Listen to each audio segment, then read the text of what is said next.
the proper application of the elements of a cause of action for negligence, to the extent it allows the jury to reach a result without following the principles set out in the usual negligence instruction. It also creates a substantial potential for confusing and misleading the jury. A jury could rely on a more general understanding of inherent risk of skiing, and that it is simply an unfortunate and unavoidable injury-causing event for which there is no responsibility, even though under traditional tort concepts the accident was caused by negligence. Compounding this confusion is the implication that the inherent risk of skiing constitutes a second ground of non-liability. An instruction carries a substantial risk. This instruction carries a substantial risk of diverting the attention of the jury from the primary issue of negligence and has a significant chance of creating the impression in the minds of the jurors of a second hurdle that the plaintiff must overcome if he is to prevail. This instruction creates a spurious additional issue in the case when in fact the sole issue is the presence or absence of negligence proximately causing the accident. The jury is faced with complex, conflicting, and less than compelling evidence, and the imprecise rules of causation and comparative fault create a significant temptation to abandon a rigorous application of the instruction and the elements of negligence and the burden of proof and return a verdict based on the simple notion that an accident was an inherent risk of skiing or somehow unavoidable. Apart from the inherent confusion, the instruction tends to reemphasize the defendant's theory of the case that the defendant was not negligent. To that extent, the instruction then constitutes an inappropriate judicial comment on the evidence. Of course, there are collisions caused by the inherent risk of skiing for which the defendant or defendants are not negligent. In such cases, if supported by the evidence, the defendant can certainly argue that they were not negligent and that the accident was the result of an inherent risk of skiing. And I think that would be an appropriate argument in this case. So defense can certainly argue inherent risk of skiing. There's been evidence of inherent risk of skiing. They can argue that neither party was negligent and this was purely an accident, and that neither party was negligent. But in terms of the court reading the instruction, those would be the reasons why I've declined to do so. Your Honor, I actually misspoke earlier. I think I've got one thing that I just noticed to other instructions if we're ready to move on. Sure. On jury instruction, page 16, mitigation of damages, I believe the second sentence, it says, any damages awarded should not include those that could have, and I think, been avoided needs to be added in there. Thank you. Thank you. Do the defendant have any other exceptions they want to take to the jury instructions? Yes, Your Honor, thanks. Yesterday, are you okay if I sit here? Sure. Yesterday, Your Honor granted a directed verdict on behalf of the defendant on the issue of post-collision hit and run. Help me if I'm missing something, but we previously provided to the court defendant's proposed instruction 45, entitled, Gwyneth Paltrow did not hit and run and flee the scene. I have a copy. It's marked up if you want it. I've got it here.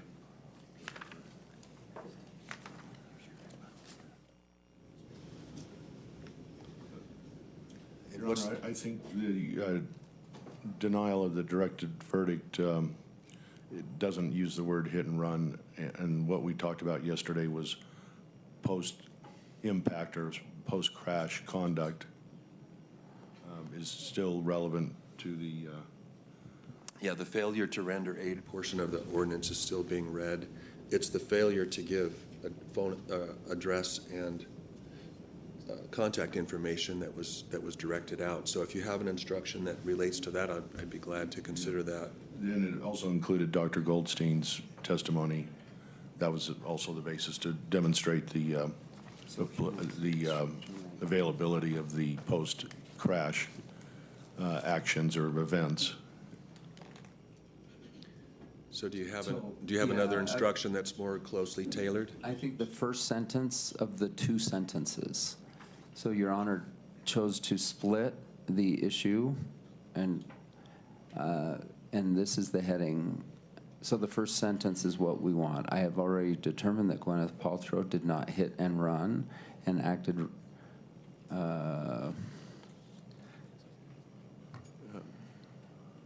maybe that's the extent of it. Your Honor, I think that's inappropriate. It's preloading an issue that what isn't an issue. It's not something that we're asserting, and that there's the motion in limine stands for, and we think that we could put in a lot of things on both sides that are at this stage irrelevant and distracting, and There's been potentially prejudicial.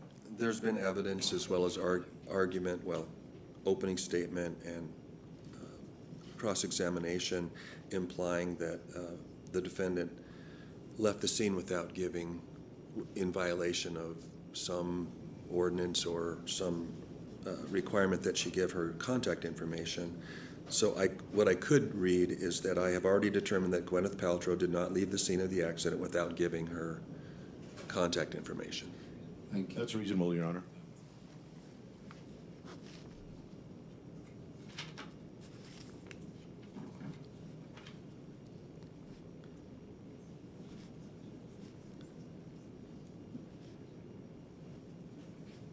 Any other, from the defendant, any other exceptions? Yes, Your Honor, and you did rule on this, so I don't want to irritate you, but Deer Valley's resort's dismissal, I do like the words "for no payment," and this was previously argued. I'm rendering an objection.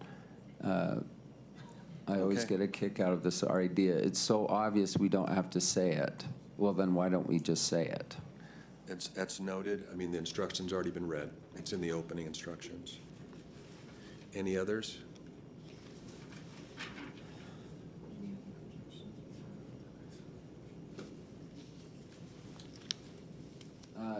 Your Honor, I've had a lot of paper thrown at me. Is the oral argument, jury instruction that says if you find that there was no negligence, you can disregard the remaining damages instructions? You'll see that when we get to the special verdict form. It's incorporated into the special verdict form. It indicates that if you find no negligence on the part of either party, you sign and date the form and turn it into the court. So I think in the opening instructions, it said something to that effect. There is a standard Muji that says, I'm now going to instruct you on damages. If you find that there's no negligence, you should disregard these instructions. Okay, yeah, looks like it's on the introduction to tort damages page. I think it's 12 or 13 in your packet.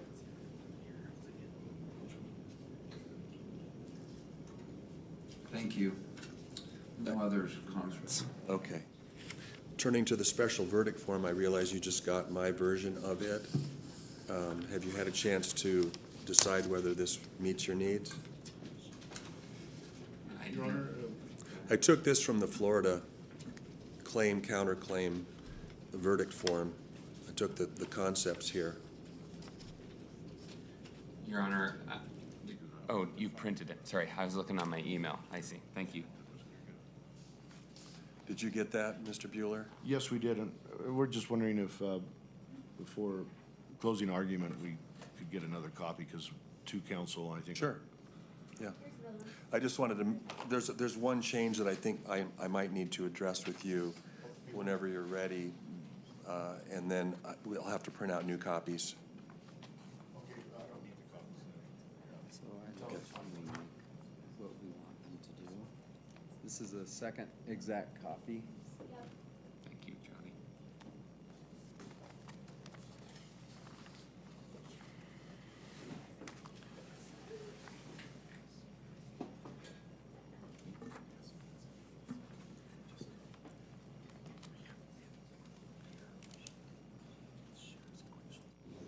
I mean, we can wait to look at this until just before reading jury instruction, because I would like to read this to the jury during that part of things,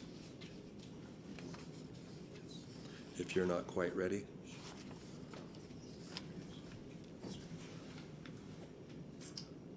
Can we tell you in 2 minutes? Sure.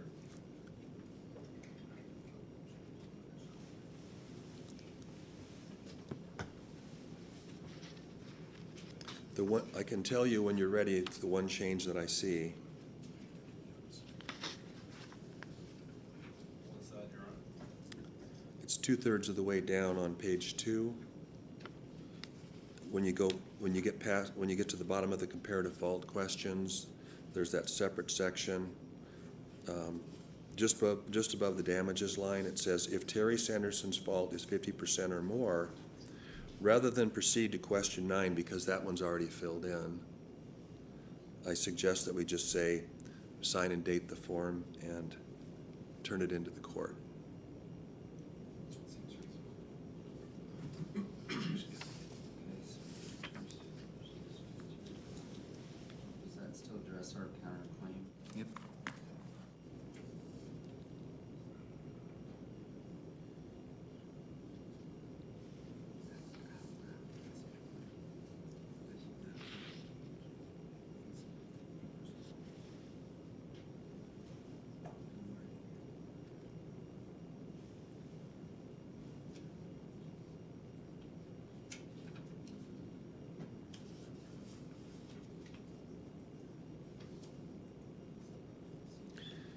Am I thinking that through right on the comparative fault? If Terry Sanderson's fault is less than 50%, then you answer the damages question. If it's 50% or more, you just sign and date it, and that means that the $1 that's been assigned to Gwyneth Paltrow is the counterclaim.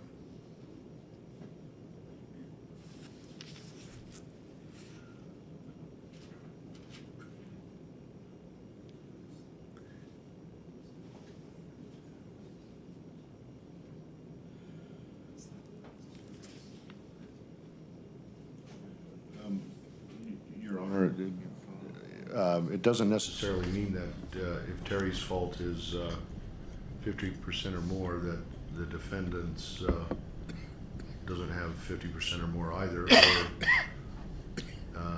stuff happens, inherent risk of skiing, accidents happen.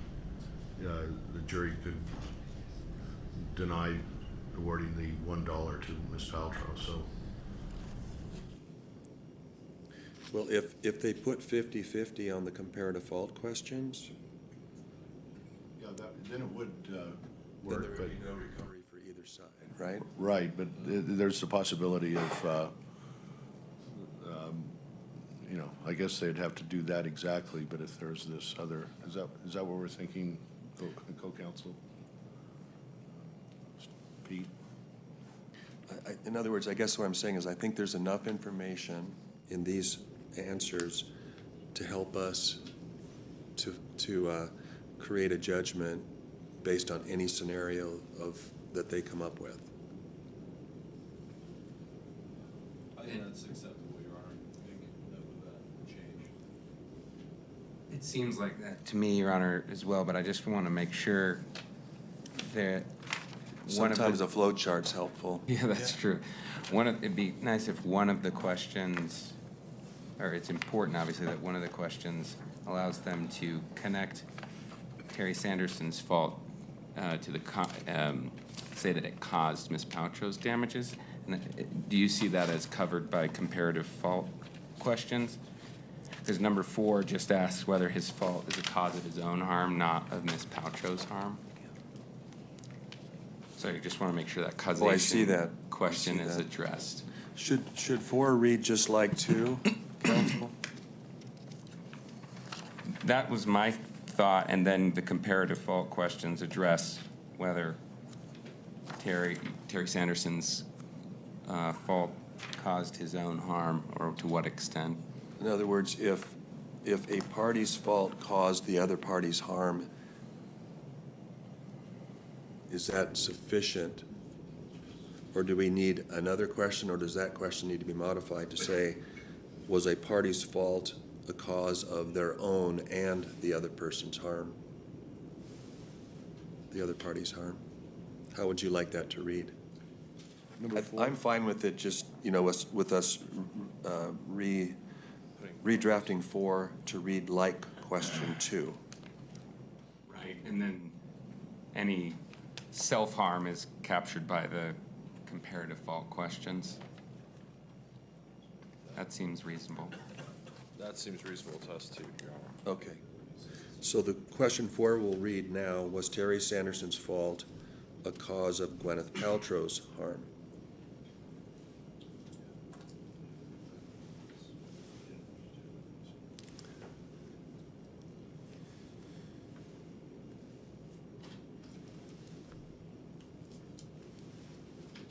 Your Honor, the title of these sections, Gwyneth Paltrow questions, that, should it be like defendant Gwyneth Paltrow questions, or should we eliminate that at all? I'm just posing that as a question because it seems kind of, she's not asking that, we're asking that, and the vice versa. Questions on Gwyneth Paltrow? Yeah, above number 1, the title underlined in bold says Gwyneth Paltrow questions. Just take the word questions out? I just, it makes it sound like they're asking it, but in reality, we're asking was Gwyneth Paltrow at fault, not Gwyneth Paltrow. So how about if we just label it Gwyneth Paltrow? Right, or does it need a title? I think it helps direct their attention that we're talking about her actions. Right, I see that.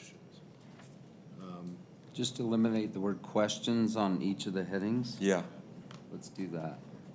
That's fine. Because it implies that she's asking that,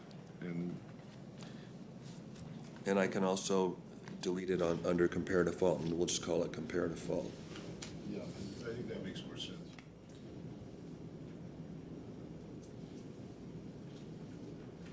May I go to 8 and 9 just for one moment? Yes. We're nitpicking, but Judge Tom Green used to say, if we don't get this right, we get nothing right. So, number 8, what if we said, what amount fairly compensates Terry Sanders for non-economic damages? There's a bullet point that I don't understand. Yeah, I took this off of the plaintiff's form. That's the way the standard MUJI does it, but it does it when there are more than one category. True. So, yeah, that could simply be added to So it. that for non. The only thing I economic thought about damages. was that it clearly says non-economic damages, and there is a jury instruction that is entitled that, as well as the number 9 clearly says economic damage, and there is a jury instruction entitled economic damage. And for the economic damages jury instruction, perhaps it should just say, Gwyneth Paltrow seeks $1. I don't think they need to even need this big instruction on economic damages. What do the plaintiffs want on economic damage? Well, I think as the court pointed out, I think we already have the instruction. We've been working on the instructions for a while. We like to have it in there, and I think it clearly is indicated here on the special verdict. What I like about it, Mr. Owens, is that it distinguishes the non-economic damage. Okay. And then number 9, I would just say, what amount fairly compensates Gwyneth Paltrow for economic damages? Delete the bullet point and the ... Okay. Is the plaintiff okay with deleting bullet points and the ... And the empty space to the right, the blank. This is on number 9? On 8, I think it's just This supposed is to have a on, line to fill this is out, on right? 9. 8 and 9, just take out the bullet point and the dots. And just include it as part of the sentence. Yeah. And then what's this business of a blank space? Under where I think number 8, there's a missing line to fill out that line for damages for Terry Sanderson. I'm not following you. You want a blank after the $sign? No. What? No, there was just there's a line underneath to fill out. On question 9, It doesn't matter. It's agreed, that line shouldn't be there. just sort of a hanging line. I'll do my best. They're complicated, Your Honor. When I was doing our version last night, their tables are hard. They are, they're tables. All right, so why don't we take just a short restroom break? Mr. Sykes is now here. Good morning, and then we'll bring the jury in. Your Honor, can I mention one thing? Sure. We filed a pretrial motion on rebuttal witnesses, number 12, defense pretrial 12. It was granted. It sought to give you a little bit of a bench brief on the narrow scope of rebuttal witnesses. In short, they are not to just restate anything that could have been stated in their case in chief. I even had a judge in Logan literally say you can ask like 8 questions and then he can say yes or no with one sentence. I mean, and that guy was on and off in about 3 minutes because those were the only brand new issues that they couldn't have predicted. And so we asked that this rebuttal witness be strictly limited. It's not used as an opportunity for the plaintiff to just restate and sort of get the last word on things that So we talked about this when the motion came up, and the court agreed that these are rebuttal witnesses. They're not to strike off into new territory. They're not to clarify. They're to respond Correct, they're just. to issues that came up in the defendant's case. And then, of course, on the counterclaim. All right. brand new issues. That's all, basically 3 questions, Your Honor. And who's the next witness? It's Richard Bain. We're just waiting for him to get on the Zoom. Okay. While you do that, then we'll take a short recess. Thank you. How short, about 10 minutes or 7 minutes? As long, unless it takes longer to get him on the Zoom. Let the bailiff know as soon as you get him on the Zoom.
David, the thumbs up. Okay, Dr. Mann, can you hear me?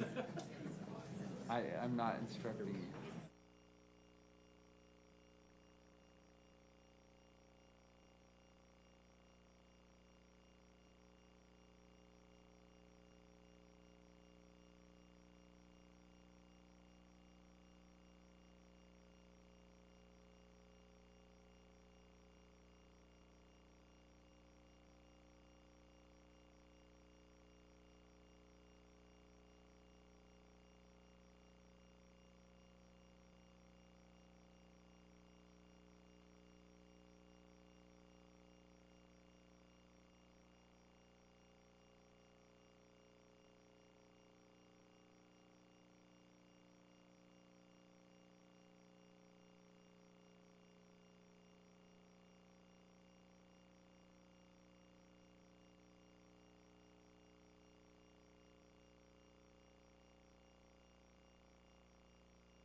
May be seated. Are we ready to bring the jury in? No, Your Honor, we're having some. Okay. All right.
Dr. May, can you hear us?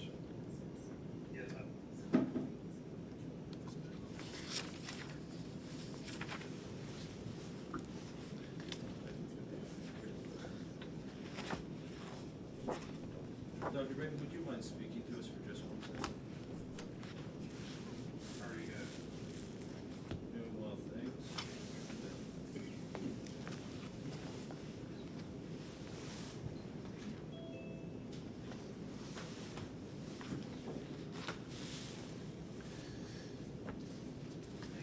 How do you guys? Ready for the jury? We can hear you now. We can hear you now. Try talking a little Okay. bit. Test, test. Test, test. Is that okay? Can you hear? Sure. Okay. I hear you guys. So how do you read? Okay, and it looks like the video's a little slow, but we'll have your audio, so we're getting ready to bring the jury in. Thank you. Roger that.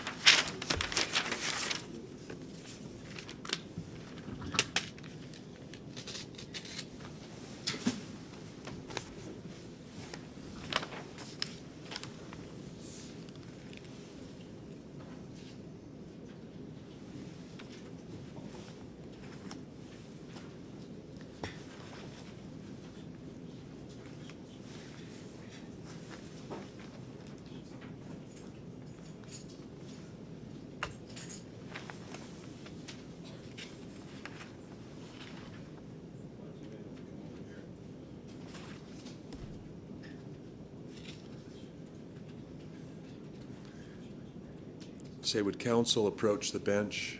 I need to show you.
Good morning, members of the jury. Sorry for the delay. Just be assured that we've been working very hard, and I think the rest of the morning, as a result, is going to go much smoother and much faster. So, thank you.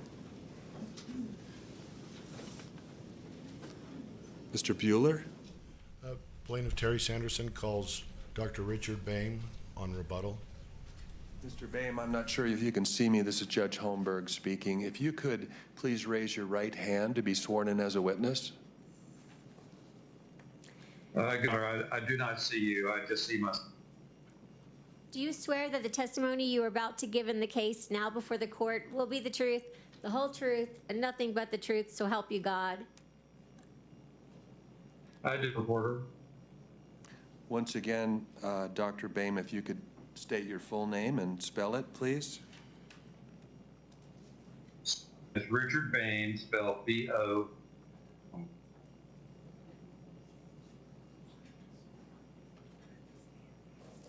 I think that's B-O-E-H-M-E. Can you hear me, Dr. Boehm? That's affirmed. I can hear you loud and clear. Okay. Thank you. I understand you're on vacation, and we appreciate your time. Dr. Boehm, Yes, I am. Dr. Boehm, in trial testimony this week, the defendant's expert, Dr. Irving Scher, disputed your findings regarding the ski collision between Terry Sanderson and Gwyneth Paltrow on February 26, 2016. Have you had a chance to read his trial testimony?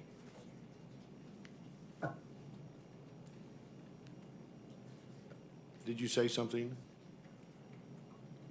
Yes, I have. I read his. Okay. We're losing a few of the words there. Yes.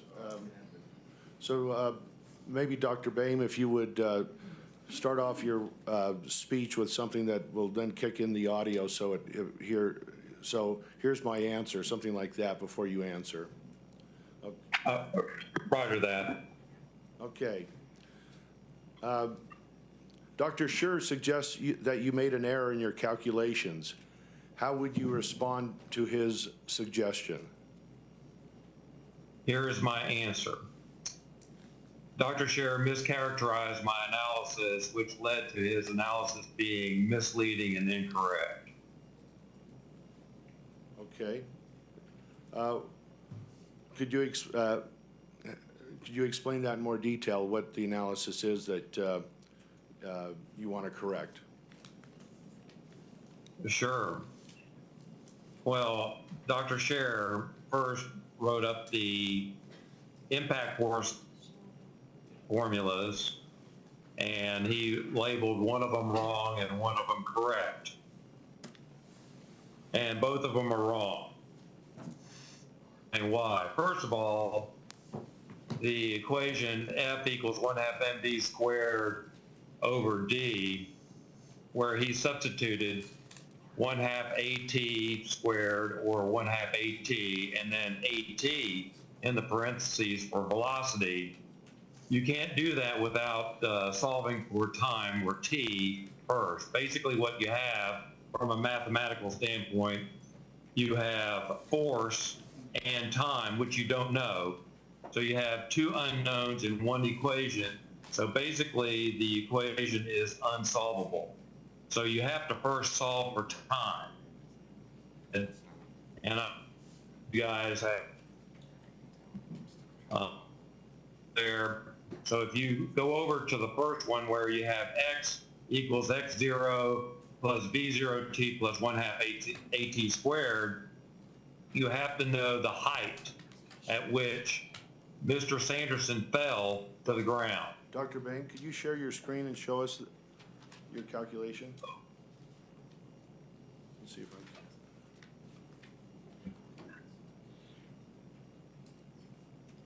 I don't here, and I'm trying to figure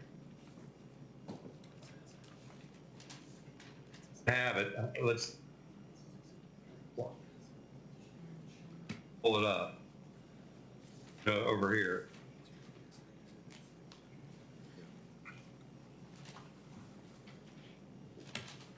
Do you have it? Not yet. We'll try to share it.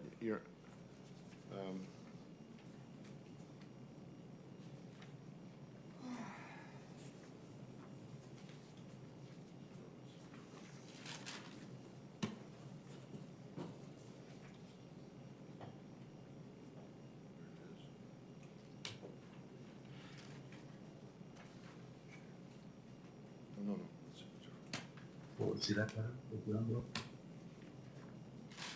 Just give us a second. Unblur our screen. Just a I'm second. going to show it to you.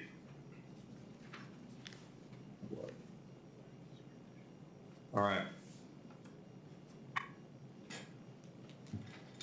Lawrence, he's got it. He's got it. Okay. All right, I'm just had to unblur my screen, show it to you, but for my exhibit, 0 plus v half at squared for time. So the height at which Sanderson fell, which is x over t, and you can see that less than a 4.6. Okay. The second, are you substitute time in for to determine the who are falling downward. We know what it is because it's Earth. Dr. Bain? Everywhere on this gravity is constant. Oh, if you Dr. Bain, we're having trouble hearing you. If you could avoid the pauses, it might work better. do that. So you see the 1/2 with it there. Your Now, Honor, we're getting about been a working fourth of what he's saying, so this either needs to Dr. be Bain? fixed or stopped is our motion. Yeah, Your Honor, let me just try one last thing. Okay. Dr. Bain, could you stop your video and then just talk once you've shown the formulas? That way the signal might be clearer. right IT guy will.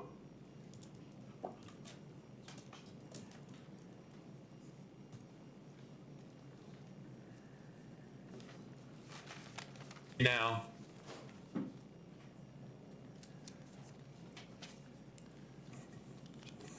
Sorry, counsel, but it doesn't sound like it's going to work. Why don't you call him on the phone, Lawrence? Phone would work? Yeah. Dr. Bain? Dr. Bain, sir, can you hear me? yes, here. Can we call you on your phone and, because we're having technical difficulties with the video and the, Roger that. okay, should I call your cell number? On the iPad, if that gives you, I don't see that. I've got other numbers for you. Can you?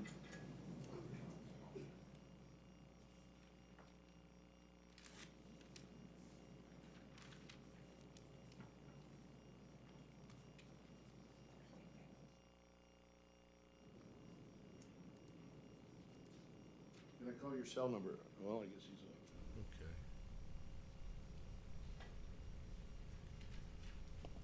Just call his cell.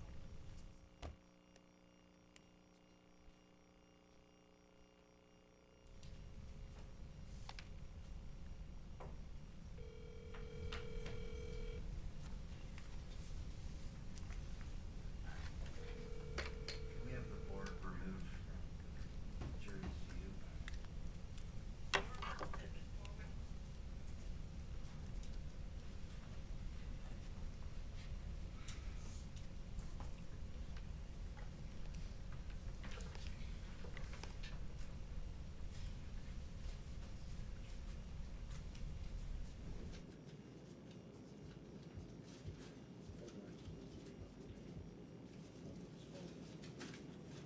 I'd like it removed from the jury's view until it's Trial. discussed. We're in court.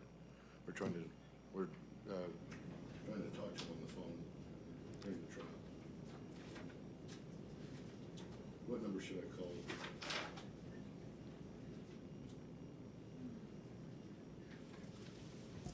801-699.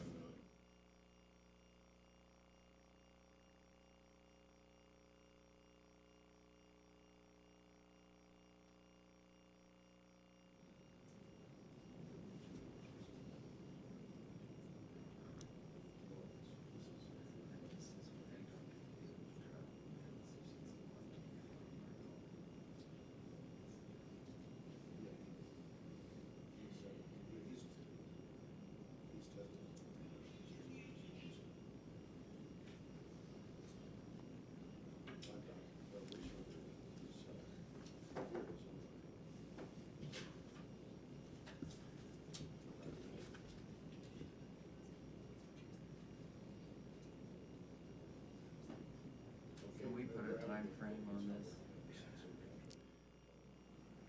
I mean, they know what their time is that they have left, so. Okay. You want me to FaceTime or what? No, we're just gonna do it by audio. So no, Yeah, just, you're live in court, that the jury can hear you. roger that. And so do you have my equations up?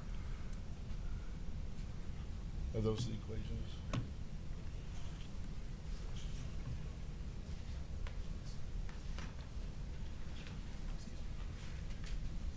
There they are. Okay, Dr. Boehm, Sure. we've got your equations up.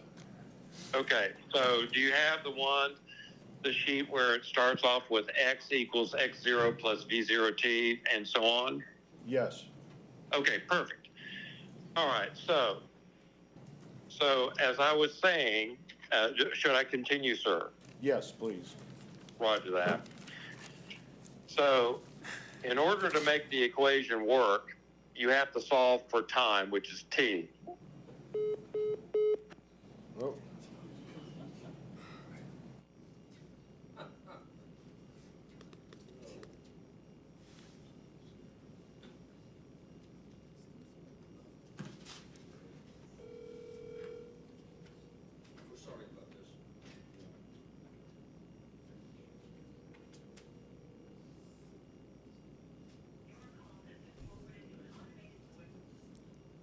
Would it make sense to take your next witness while someone is outside trying to reestablish? This is our only witness. Okay.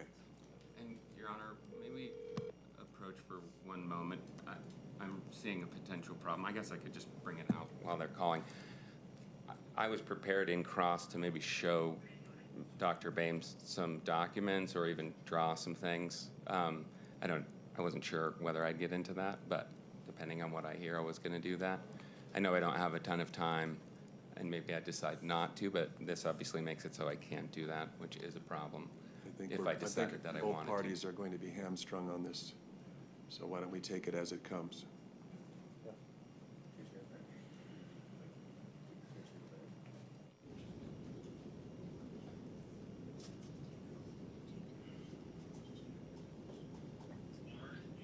Yes, we do. We lost you. We lost you there.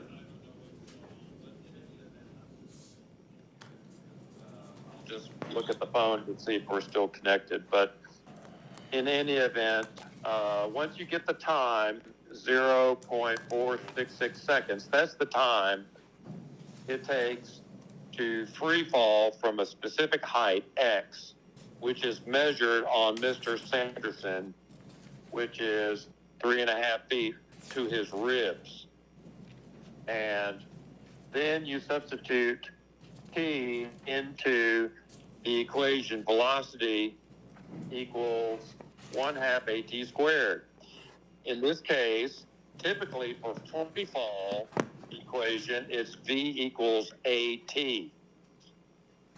Now, the reason I put the 1/2 in there with the asterisk, and keep in mind, I've been on this case for 2 years, and up until this point, no one has ever asked me why that asterisk is there with the 1/2. Well, keep in mind that those equations are for free fall events. So if you're suspended in the air by x, 3.5 feet, and you are dropped to the ground, that's the velocity that you would get. However, we know that Mr. Sanderson is not suspended in the air when he collides or when he makes contact with Ms. Paltrow. So he's actually standing on his skis, so he's standing upright. So when he falls to the ground, it's not a free falling event. And you can appreciate that because when he falls over, the speed of his feet that hit the ground is 0, whereas the velocity of his head is certainly much greater than the velocity at his feet. So you have to know, which I took his measurement in the office, how high the point of interest is, which is his ribs, because that's what he fractured. in the collision.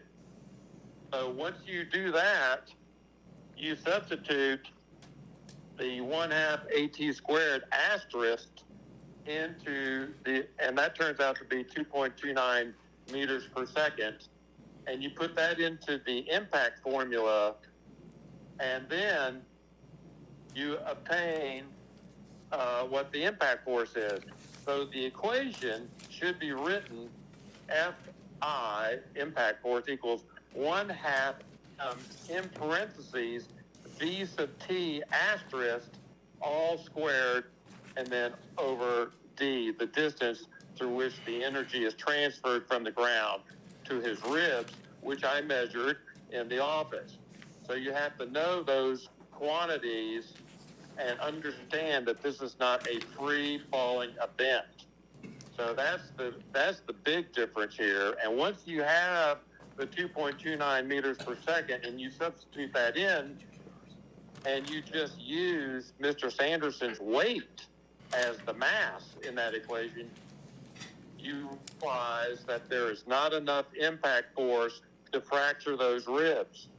So there has to be a mitigating circumstance, i.e., something fell on top of him in addition to him falling to the ground to cause those ribs to fracture in an otherwise healthy male.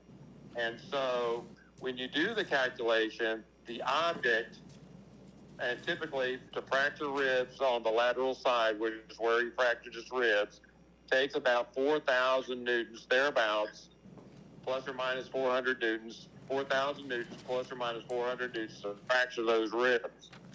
And when you work backwards, the mass required to do that indicates that the object that fell on Mr. Sanderson had to weigh at least 100 pounds.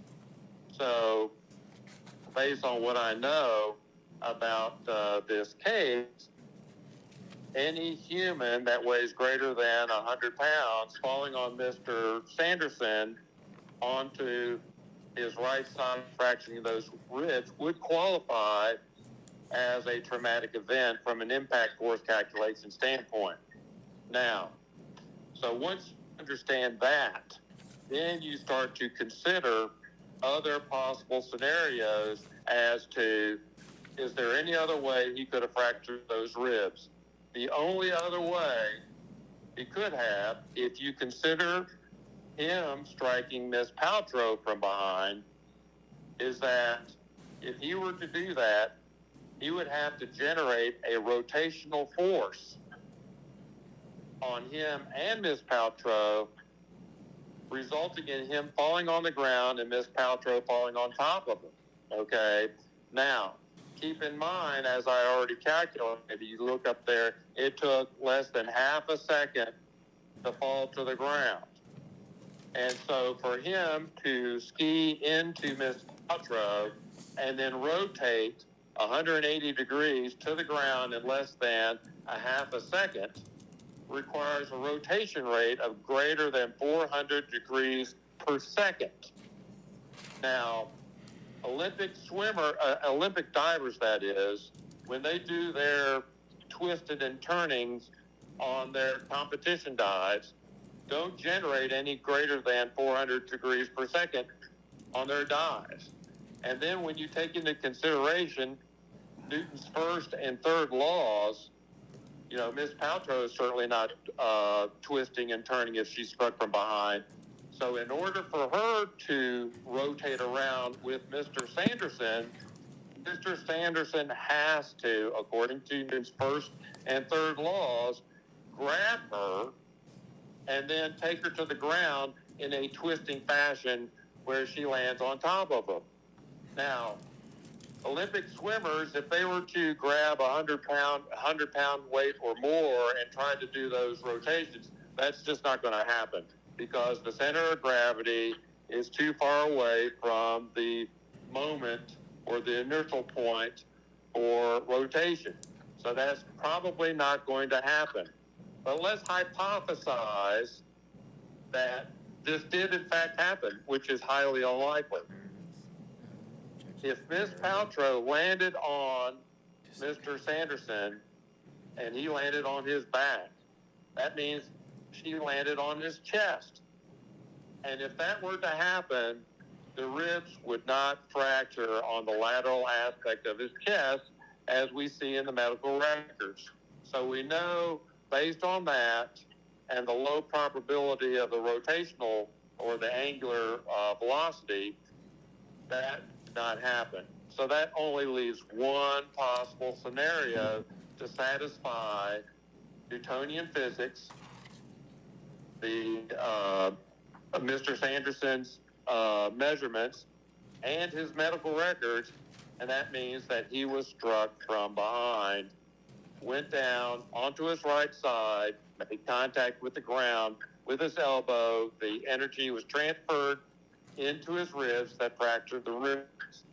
Now, I would like to add that had the rib fractures not occurred, no one would be able to do this analysis, period. And that's all I got to say about it. Thank you. That's all for me. Defense counsel, question you next. Roger that.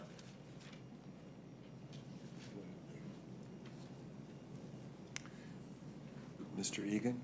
Thanks, Your Honor. Am I to talk through this? Can you hear me, Dr. Boehm? Barely. Is this Mr. Egan? Yes, it's Mr. Egan. Hi, good morning, Mr. Egan. Good morning. Given the limitations we have, I'm not going to ask you some things I prepared. I can't show you a number of things. So this may take a second, less than we'd planned here. But let me start this way. Dr. Scher, you watched Dr. Scher's or read Dr. Scher's trial testimony, right? Yes, I read it. I did not watch it. And so you didn't see him writing up the equations on the board for the jury and discussing those for them? I did get a text picture of his equations. Okay. But did you get a text picture of the drawings that he drew for the jury? Yes, I did. And Dr. Scher has significant experience applying the principles of biomechanics to skiing, correct? To my knowledge, he does. I don't know him personally or professionally. And you do not have that kind of experience, correct? With regards to what, sir? Applying the principles of biomechanics to skiing? I have not worked on skiing problems, if you will. Okay. But certainly. And Dr. Scher has studied the physics of skiing and ski equipment, correct? Oh, yeah, that's my understanding of primarily bindings with skis. Yeah, I think it goes beyond that, but that's right. And you have not done such studies, correct? No, not on ski bindings, sir. And did you learn anything from Dr. Scher's testimony, given his experience with ski, applying biomechanics to skiing, and your lack of it? Did you learn anything from him? Did I learn anything? I mean, all I learned was that he assumed a free fall event, and it's not a free fall event. That's what I learned primarily, and that's why that basic assumption flaws his analysis. And that's the only thing you learned? I'm sorry, I didn't hear that. And that's the only thing you learned? Talking to the Yes, that was basically that's why I'm here today. Do you know, is this better? better? I hear you much. Can you hear me better if I do this? Absolutely, Okay. absolutely. I'm just, leaning in front of the jury here. No, I appreciate that. I can hear you really good now. 5 by 5. Thanks. Yeah, it's a first. Okay.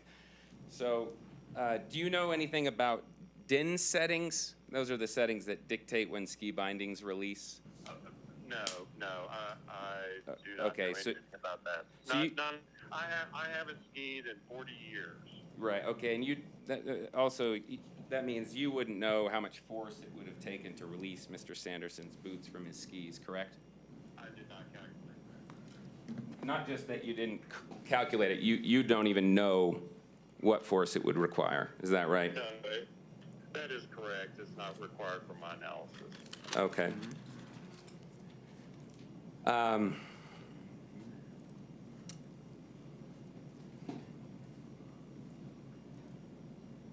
Did you catch in Dr. Scher's testimony that he's read the voluminous literature on rib fractures and the biomechanics of rib fractures? I'm sure he has, but we did experiments in the lab in the military doing that. So Okay, but my question was familiar just, with did you see that part of, or read that part of his testimony? That's what he portrays. Okay, and it sounds like you dispute his reading of that literature? No, I don't. I mean, he portrays that he knows a lot about biomechanics. I don't know. I've never been in a discussion with him to familiarize myself with his level of knowledge in that field.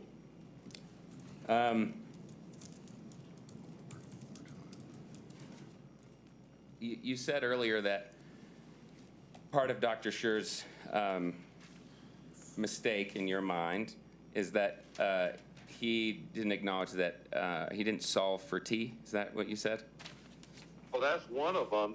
Okay, so that we're just going to stay on that one for a second. Roger that. Did you? Objection. Let the witness finish his answer, counsel. He answered my question. I was just going. Mr. Boehm, did you have anything else that you needed to say to respond to the previous answer? No, we can move on, Your Honor. Okay, thanks, Dr. Boehm. I don't mean to interrupt. I'm just trying to be quick because I don't have much time. I understand, Mr. Egan. So I'm in a hurry too. I'm trying to make a luncheon. I got it. Yeah. Well, we appreciate you making time during your vacation. So, did you miss in Dr. Scher's testimony where he pointed to the pages in your equations where you solved for T and he just assumed what you had done?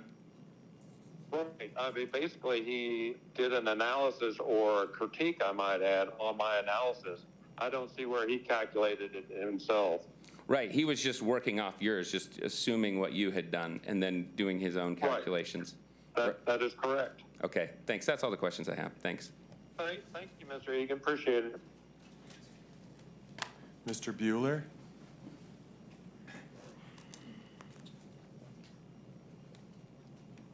Dr. Boehm? Yes, sir. Okay. So you did see the calculations from Dr. Scher. Well, I saw what he did, which was critique my analysis, and that was it. I don't know if he did any calculation based on what I saw in his testimony. If you could quickly focus in on what is the error that you think Dr. Scher made? Well, the biggest one, well, there's two of them. First of all, with the rotational aspect, he did not consider Newton's first and third laws, so that's a violation of classical physics. And then second of all, he assumed a free fall, and we know that Mr. Sanderson did not free fall to the ground because he was standing up and he fell over, and the velocity when you hit the ground, when you fall over, is much less than a free fall. And we did those studies at the Naval Under Research Laboratory because we were interested in that research for our military personnel. So knowing because you can appreciate standing up, when you fall over, the speed of your feet is 0, whereas the speed of your head is something else. And it's much different than a free fall event. Okay. Thank you. That's all I have. Counsel? Thank you. And am I allowed to leave? Over? Just have one question, if that's okay, Your Honor. James Egan has one more question. Oh, okay. Mr. Egan. Yeah. hold on. Oh, thanks. Yep. Thank you, Lawrence. I'm back, Dr. Boehm. That's great. One last question.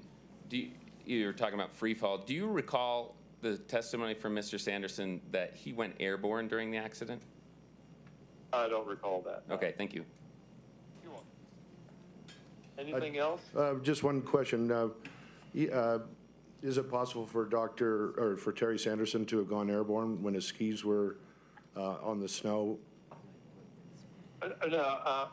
No, that's not going to happen because the skier would have to go, that hit him from behind would have to be going in excess of 50 or 60 miles an hour, which I think is highly unlikely unless we're dealing with an Olympic downhill skier here. Okay. That's all I have. Thank you, Dr. Bain. No more questions. Thank you. And Your Honor, am I excused? Yes, you are. Thank you, Mr. Bain. Thank you. Thank you, Your Honor. Thank you, guys. You guys have a great day out there in Utah. Thank you. That's all we have. No more witnesses, Your Honor. So you rest your rebuttal case? We rest our rebuttal case, yes. Okay. So you've now received all of the evidence. Your Honor, we were thinking of calling somebody, but we decided not to. Okay. So you've now received all of the evidence. I just need to ask the lawyers a couple questions and then we'll proceed. So could you approach the bench, please?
Okay, members of the jury, you have been handed the closing jury instructions.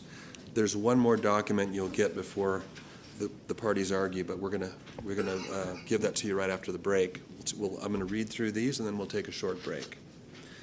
So these are jury instructions 18 and 22 through 42.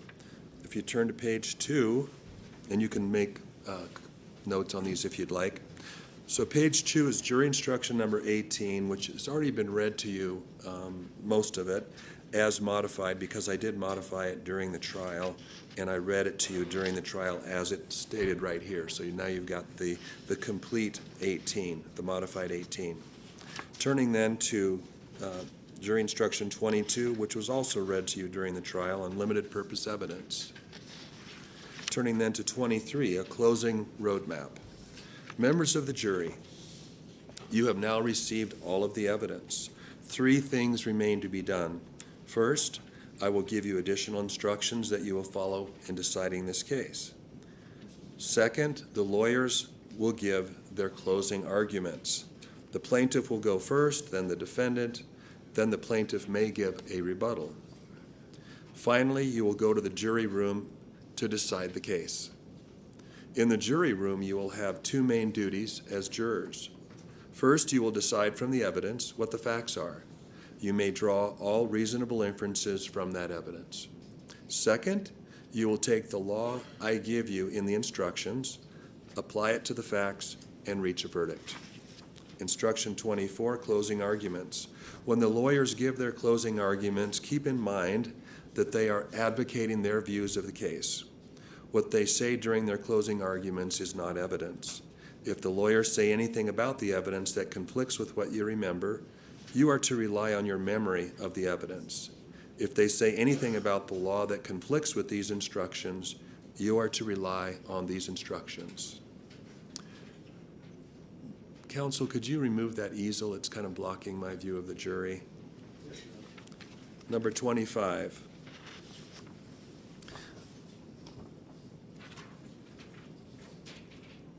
You can just shove it over next to the screen. Legal rulings. During the trial, I have made certain rulings. I made those rulings based on the law and not because I favor one side or the other. However, if I sustained an objection, if I did not accept evidence offered by one side or the other, or if I ordered that certain testimony be stricken, then you must not consider those things in reaching your verdict. 26, fault defined. Your goal as jurors is to decide whether Terry Sanderson was harmed, and if so, whether anyone is at fault for that harm. You must also decide whether Gwyneth Paltrow was harmed, and if so, whether anyone is at fault for that harm. If you decide that more than one person is at fault, you must then allocate fault among them. Fault means any wrongful act or failure to act. The wrongful act or failure to act alleged in this case is negligence. Your answers to the questions on the verdict form will determine whether anyone is at fault. We will review the verdict form in a few minutes after your break. Instruction 27, negligence defined. You must decide whether Gwyneth Paltrow or Terry Sanderson was negligent, or whether they were both negligent. Negligence means that a person did not use reasonable care. We all have a duty to use reasonable care to avoid injuring others. Reasonable care is simply what a reasonably careful person would do in a similar situation. A person may be negligent in acting or in failing to act. The amount of care that is reasonable depends on the situation. Ordinary circumstances do not require extraordinary caution. But some situations require more care because a reasonably careful person would understand that more danger is involved. To establish negligence, Terry Sanderson has the burden of proving that 1, Gwyneth Paltrow was negligent, and 2, this negligence was a cause of Terry Sanders' harm. If you find that Gwyneth Paltrow was negligent, then you must determine whether that negligence was a cause of Terry Sanderson's harm and whether Terry Sanderson sustained damages. Gwyneth Paltrow claims that Terry Sanderson was negligent in causing his own harm, and that should read, and in causing her harm. To establish Terry Sanderson's negligence, Gwyneth Paltrow has the burden of proving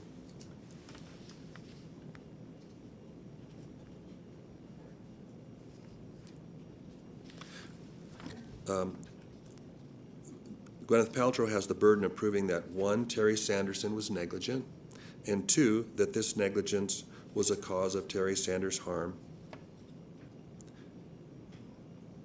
and her own harm.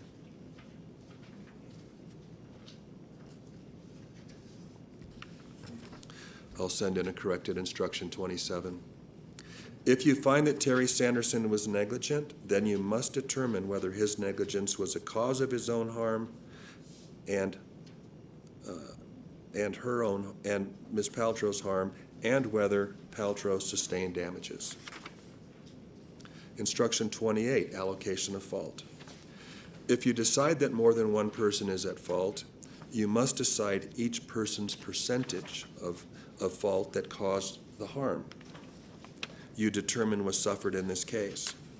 This allocation must total 100%. Mr. Sanderson's total recovery will be reduced by the percentage of fault that you attribute to him. If you decide that this percentage is 50% or greater, he will recover nothing. The same is true of Ms. Paltrow's recovery. When you answer the question on damages, do not reduce the award by Mr. Sanderson's or Ms. Paltrow's percentages. I will calculate that later. Instruction 29, violation of a safety law. Violation of a safety law is evidence of negligence. Terry Sanderson claims that Gwyneth Paltrow violated Parts A and B of the following safety law, and Gwyneth Paltrow claims that Terry Sanderson violated Part A of the following safety law. This is Summit County Ordinance, Section 523, reckless skiing. A, reckless skiing prohibited. No person shall ski in a reckless or negligent manner so as to endanger the life, limb, or property of any person. B, skier's duty to injured party in the event of collision. Any skier involved in a collision resulting in injury to any person shall immediately stop at the scene of such collision and render to such person injured in such collision reasonable assistance, including the caring or the making of arrangements for the caring of such person by a physician, surgeon, or hospital for medical or surgical treatment, if it is apparent that such treatment is necessary, or if such caring is requested by the injured party. If you decide that Mr. Sanderson and or Ms. Paltrow violated the safety law, you may consider the violation as evidence of negligence. If you decide that Mr. Sanderson and or Ms. Paltrow did not violate the safety law, you must disregard the violation, disregard the safety law, and decide whether they acted with reasonable care under the circumstances. Jury instruction 30, I've already determined that Gwyneth Paltrow did not leave the scene of the accident without giving her contact information. Jury instruction 31, spoliation. Ms. Paltrow has presented evidence that a GoPro video of the ski collision may have existed. Sanderson asserts that the GoPro video of the ski collision never existed. If you find that 1, a GoPro video of the collision likely existed, and 2, that any such GoPro video was in the possession or control of Sanderson, and 3, that the plaintiff intentionally or negligently disposed of or lost the GoPro video of the collision, or otherwise failed to offer a reasonable excuse for failing to preserve the GoPro video of the collision before a defendant had an opportunity to review and evaluate it. Then you may, but are not required to, conclude that the evidence would have been unfavorable to Sanderson. Instruction 32, introduction to tort damages, economic and non-economic damages introduced. I will now instruct you about damages. My instructions are given as a guide for calculating what damages should be if you find that either Terry Sanderson or Gwyneth Paltrow is entitled to them. However, if you decide no one is entitled to recover damages, then you must disregard these instructions. If you decide that Ms. Paltrow's fault caused Mr. Sanderson's harm, you must decide how much money will fairly and compensate him for that harm. If you decide that Mr. Sanderson's fault caused Ms. Paltrow's harm, then you may award Ms. Paltrow $1, which is the maximum amount she seeks. There are 2 kinds of damages, economic and non-economic. I will explain the difference between them. 33, proof of damages. To be entitled to damages, a party must prove 2 points. First, that damages occurred. There must be a reasonable probability, not just speculation, that a party suffered damages from the other party's fault. Second, the amount of damages. The level of evidence required to prove the amount of damages is not as high as what is required to prove the occurrence of damages. There must still be evidence, not just speculation, that gives a reasonable estimate of the amount of damages, but the law does not require a mathematical certainty. In other words, if a party has proved that they have been damaged and they have established a reasonable estimate of those damages, the other party may not escape liability because of some uncertainty in the amount of damages. 34, economic damages defined. Economic damages are the amount of money that will fairly and adequately compensate a party for measurable losses of money or property caused by another party's fault. Mr. Sanderson is not claiming any economic damages. Therefore, you should not award Mr. Sanderson any economic damages. Ms. Paltrow is seeking $1 in economic damages. 35, non-economic damages defined. Mr. Sanderson is seeking non-economic damages. Non-economic damages are the amount of money that will fairly and adequately compensate Mr. Sanderson for losses other than economic losses. Non-economic damages are not capable of being exactly measured, and there is no fixed rule, standard, or formula for them. Non-economic damage may still be awarded even though they may be difficult to compute. It is your duty to make this determination with calm and reasonable judgment. The law does not require the testimony of any witness to establish the amount of non-economic damages.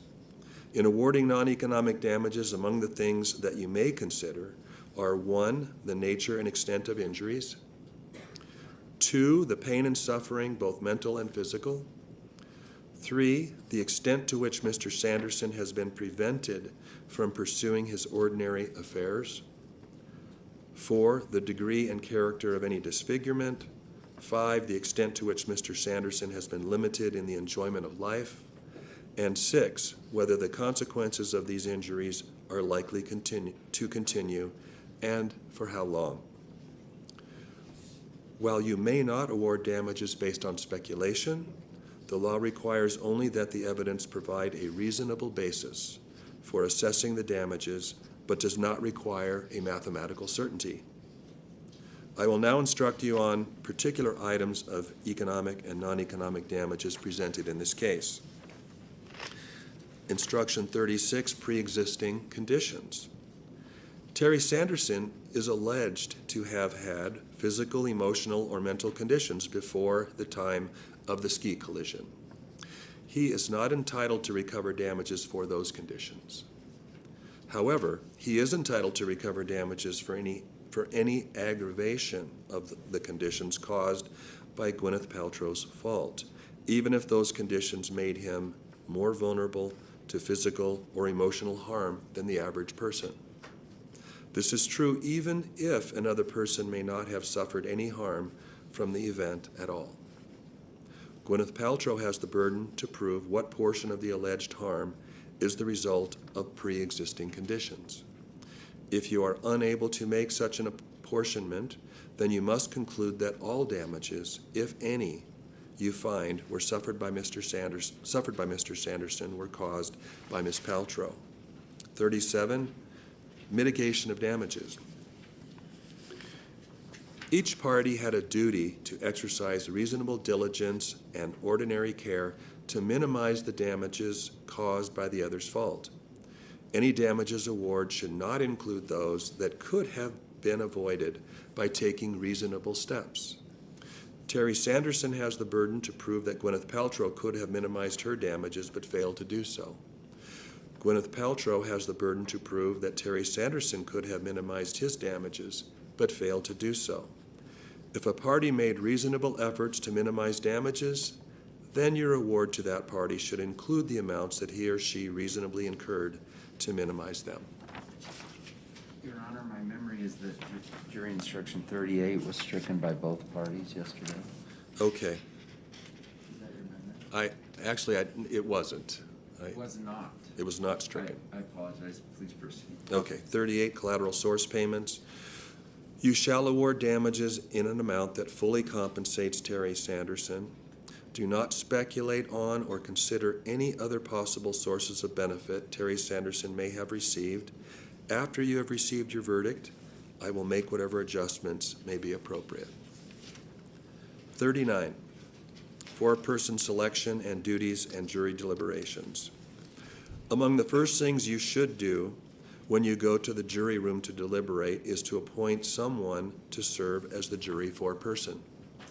The foreperson should not dominate the jury's discussion, but rather should facilitate the discussion of the evidence and make sure that all members of the jury get the chance to speak.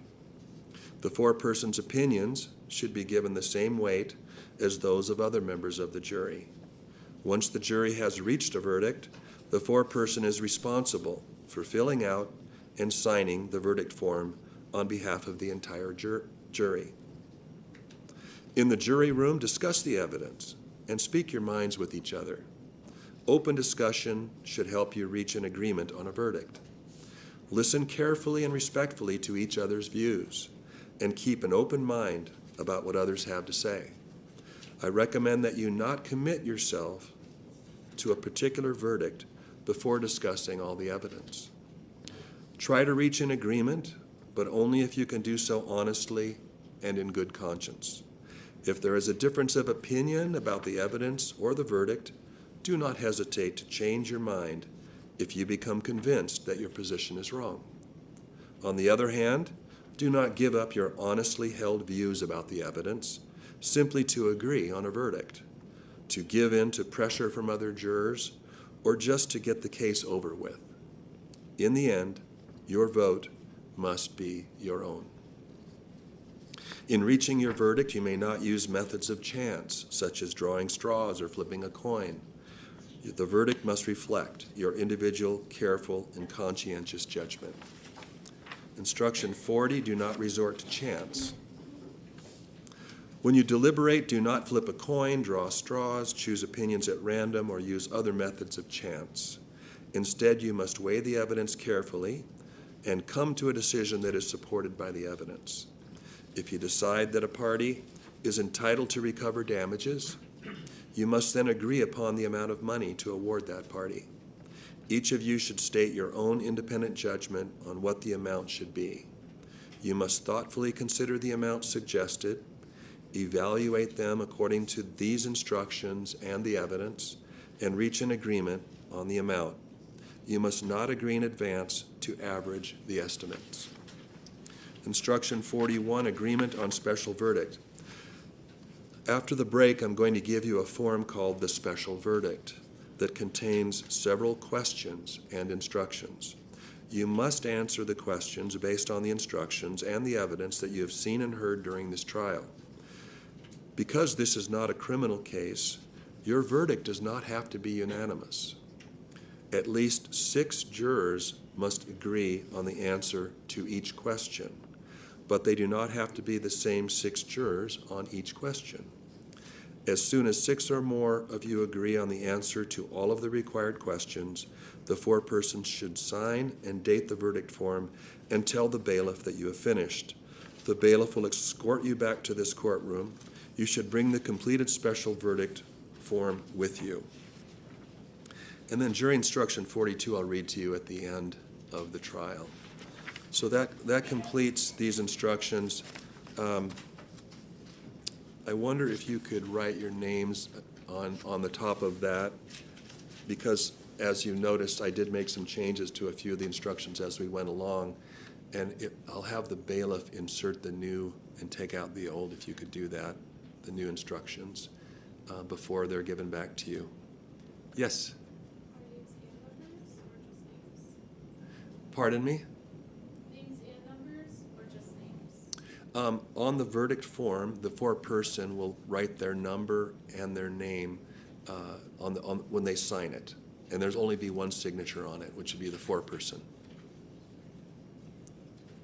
And when I select the two jurors that will unfortunately have to leave us before deliberations, I'll just tell you your juror number. I won't say your name, and I'll give you further instructions about those two individuals. So I'll do that in a few minutes after all the arguments are completed. So at this time, we'll take a recess, and thank you. All rise for the jury.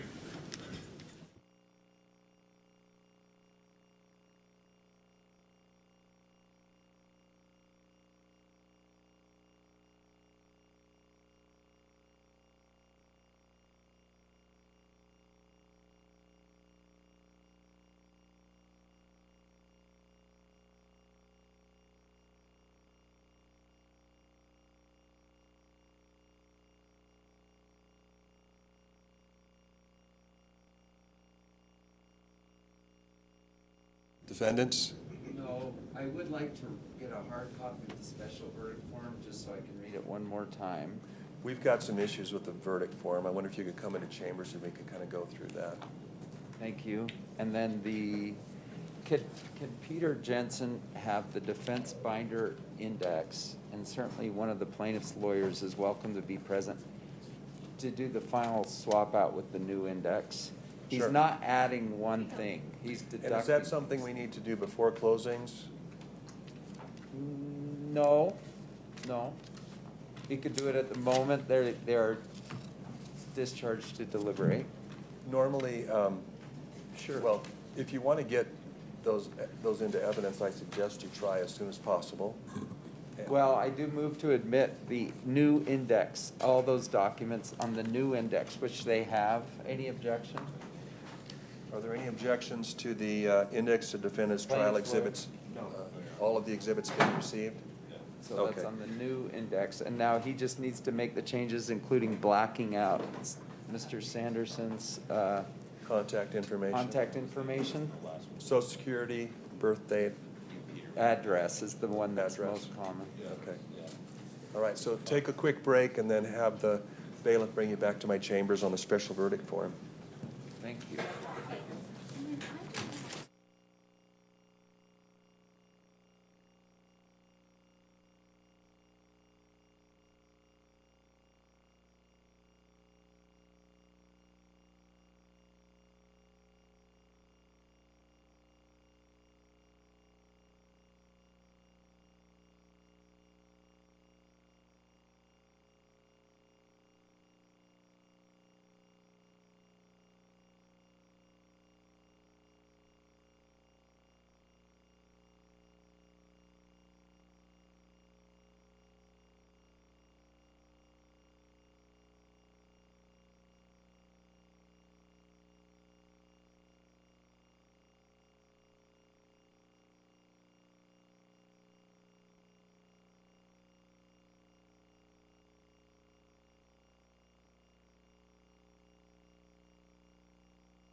Ready for the jury?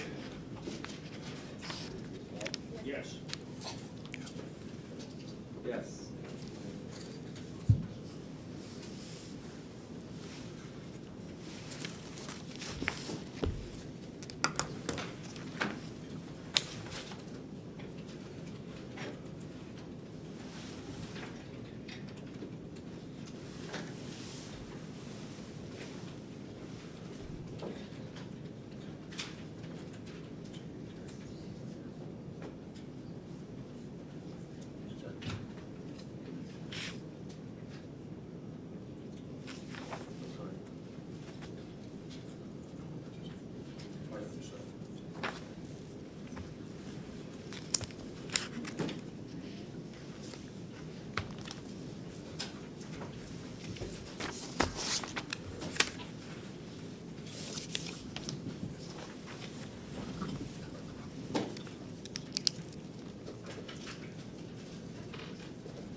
Okay, you should have on your chair a document, 3 pages, called Special Verdict Form. I'm going to go through that right now.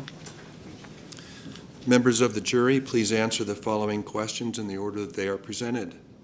If you find that the issue has been proved by a preponderance of the evidence, answer yes. If not, no.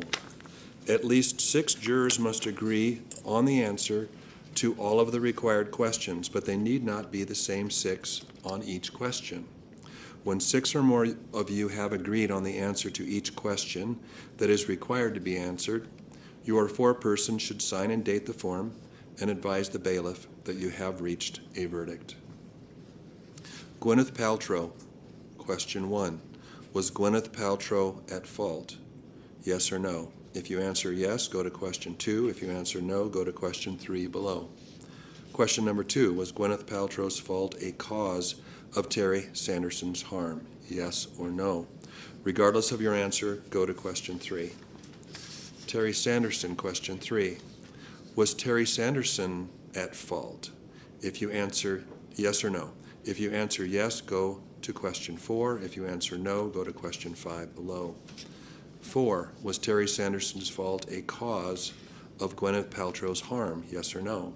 Regardless of your answer, go to number 5 below.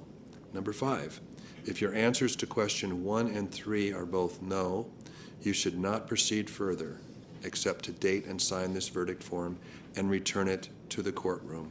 Otherwise, continue to question 6. Comparative fault, question 6, Gwyneth Paltrow. What percentage of the fault do you assign to Gwyneth Paltrow? If your answer to either questions 1 or 2 is no, then enter 0%. And there's a blank and a place for you to put your number in. Proceed to question 7. Question 7, Terry Sanderson. What percentage of the fault do you assign to Terry Sanderson? And there's a blank and a place for you to put your percentage in. If your answer to either questions 3 or 4 is no, then enter 0. The total must equal 100%. If Terry Sanderson's fault is less than 50%, answer question 8. Do not deduct from the damages any percentage of fault that you have assessed to Terry Sanderson. The judge will make any necessary deductions later. If Terry Sanderson's fault is 50% or more, do not answer question 8 and proceed to question 9. Damages Terry Sanderson. Question 8, what amount fairly compensates Terry Sanderson for non-economic damages, $blank. Damages Gwyneth Paltrow, number 9, what amount fairly compensates Gwyneth Paltrow for economic damages? This cannot exceed $1, $blank. When 6 or more of you have agreed on the answer to each question that is required to be answered, your foreperson should sign and date the form and advise the bailiff that you have reached a verdict. So we'll now hear from the lawyers with their closing arguments. Plaintiff will go first.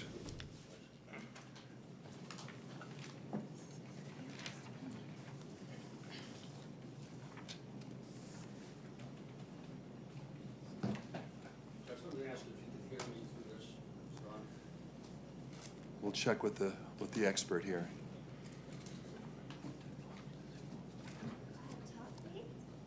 Hello, hello? Sounds good. Can you actually do it again? Hello, hello? Yes. Ladies and gentlemen of the jury, thank you for your attentiveness during these 2 weeks. It's been a hard, long case. I've tried a lot of cases in my lifetime. This has been a hard, long case. By the way, it's about an hour each way going to Salt Lake with traffic, so that adds to it. But you've been very attentive. I've seen you taking notes and paying attention. No one nodded off. So thank you again. Now, I'll turn on my, Lawrence and I are going to split this. Let's see here. Nope. By the way, I apologize for my cold. You can't really choose when those come. I've got asthma, and it makes it worse. But I've done everything I can to try to resolve it. Took all the tests. I'm negative for COVID, et cetera, but it still has plagued me. So I apologize for the coughing. Maybe a little bit more of that. Okay. There are really 3 issues in the case. Number 1, who hit whom? Okay. Number 2, did it cause any damage? Number 3, what are the damages? What are the damages? Now, Gwyneth Paltrow, in this case, is not a liar. Terry Sanderson is not a liar, okay? Gwyneth is a good person, okay? She's a good mother, and she loves her children, and she's passionate about many things. Now, we don't usually say good things about other people in our closing, but I think that's an accurate statement, okay? I think that she believes, and I believe Gwyneth Paltrow when she says she believes. She says, Terry hit me in the back. And she believes it. It's a sincere belief. She's not a liar because of it. Pardon me. But the problem is, a sincere belief doesn't make it so. Now, excuse me. Some of you are skiers and some of you aren't. Okay.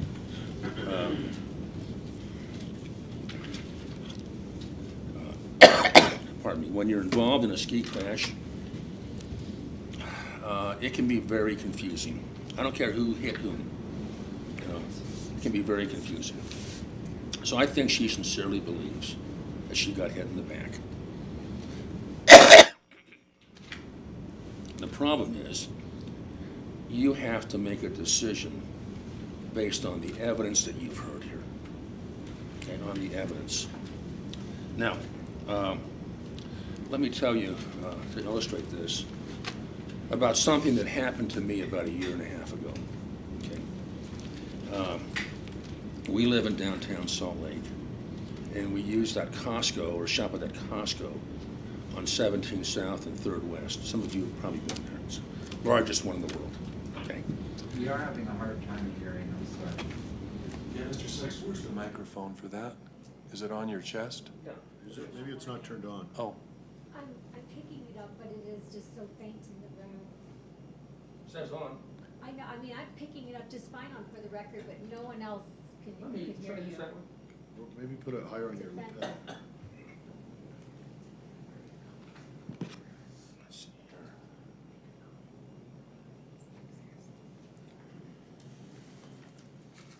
Is that better? Oh, here, can you hand it to me? Is it on?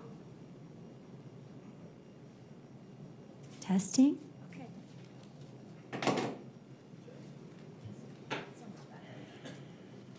Sorry about that, folks. I just got gas at Costco. It was about July of 2022. No, 2021. And I was at intersection. This is a pretty busy intersection. There are 2 lanes, north and south, 2 lanes east and west, 2 each. And there's a left-hand turn lane. I had a red light. Okay. And I was the first one at the intersection. Got a good look at it.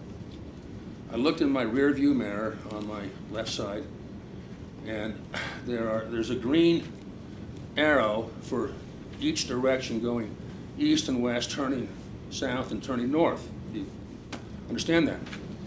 So I'm waiting because I have a red light. And there's a lady across the way from me, car heading west but turning south. She had a green arrow, like I saw one heading north. I looked in my mirror, and here comes a guy at about 40, 45 miles an hour on the inside lane of 17 South. I said, my goodness, he's going to hit that woman. She's making that turn. And sure enough, smacked her and smacked her hard. Okay? Didn't slow down at all. Well, I had a good view of it, and the car spun around, but I was able to get by.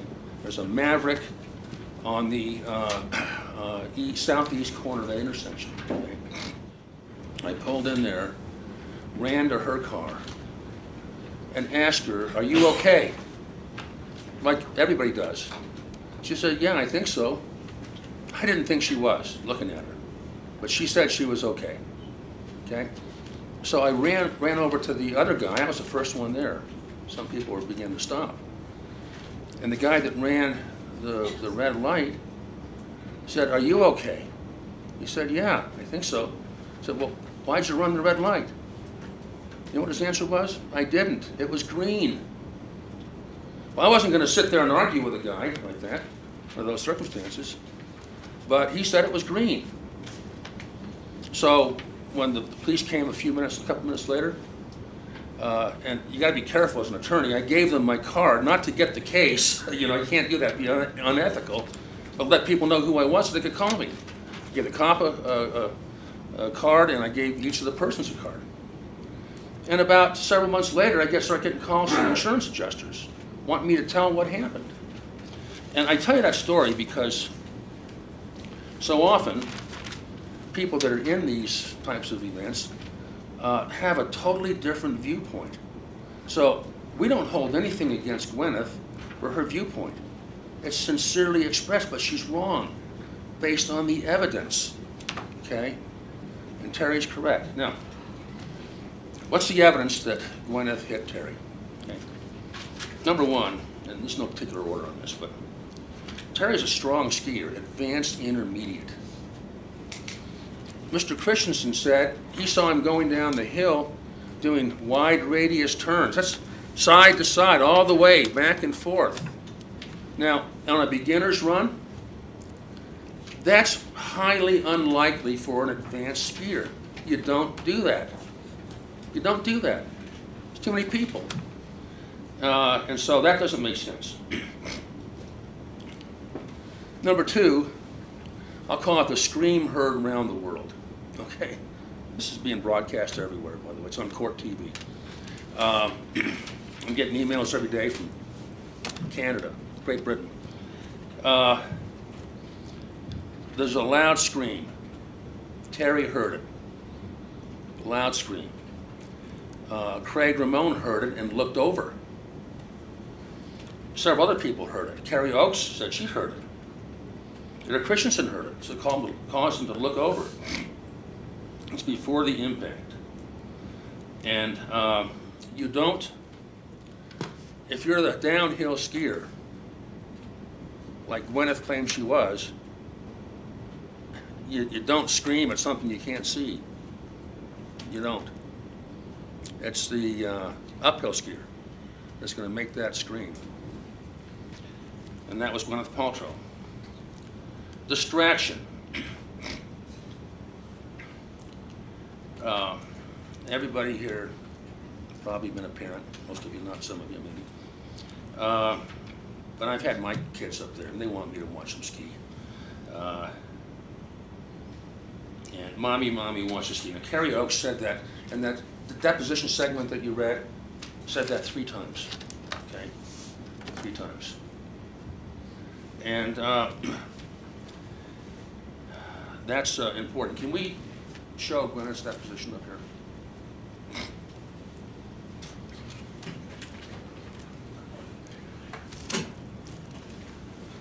Your Honor, what are we talking about here?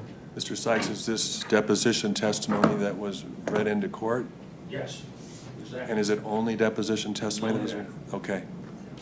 Deposition, meaning trial testimony? Well, it was read into court. May we approach, Your Honor? Sure.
You could make the screen only show the part that was I'm actually trying to read in do that. court. Is that okay, Judge, like that? That looks good. Okay. Now, Ms. Paltrow, isn't it true? Isn't it true? I'm just a country lawyer here, okay? Isn't it true? Let's see if I can move it over a little bit. Okay? That your kids wanted to watch you ski, or pardon me, that the kids wanted you to watch them ski. Isn't that true? Vegas the time. I can still watch my children ski and be skied directly into my back by someone, okay? Which is what happened. Now I'm going to omit Mr. Owen's statement and my own, and here's how it reads. Isn't it true that your kids wanted to watch you ski? Or pardon me, that the kids wanted you to watch them ski? I can still watch my children ski and be skied directly into my back by someone, which is what happened. Now,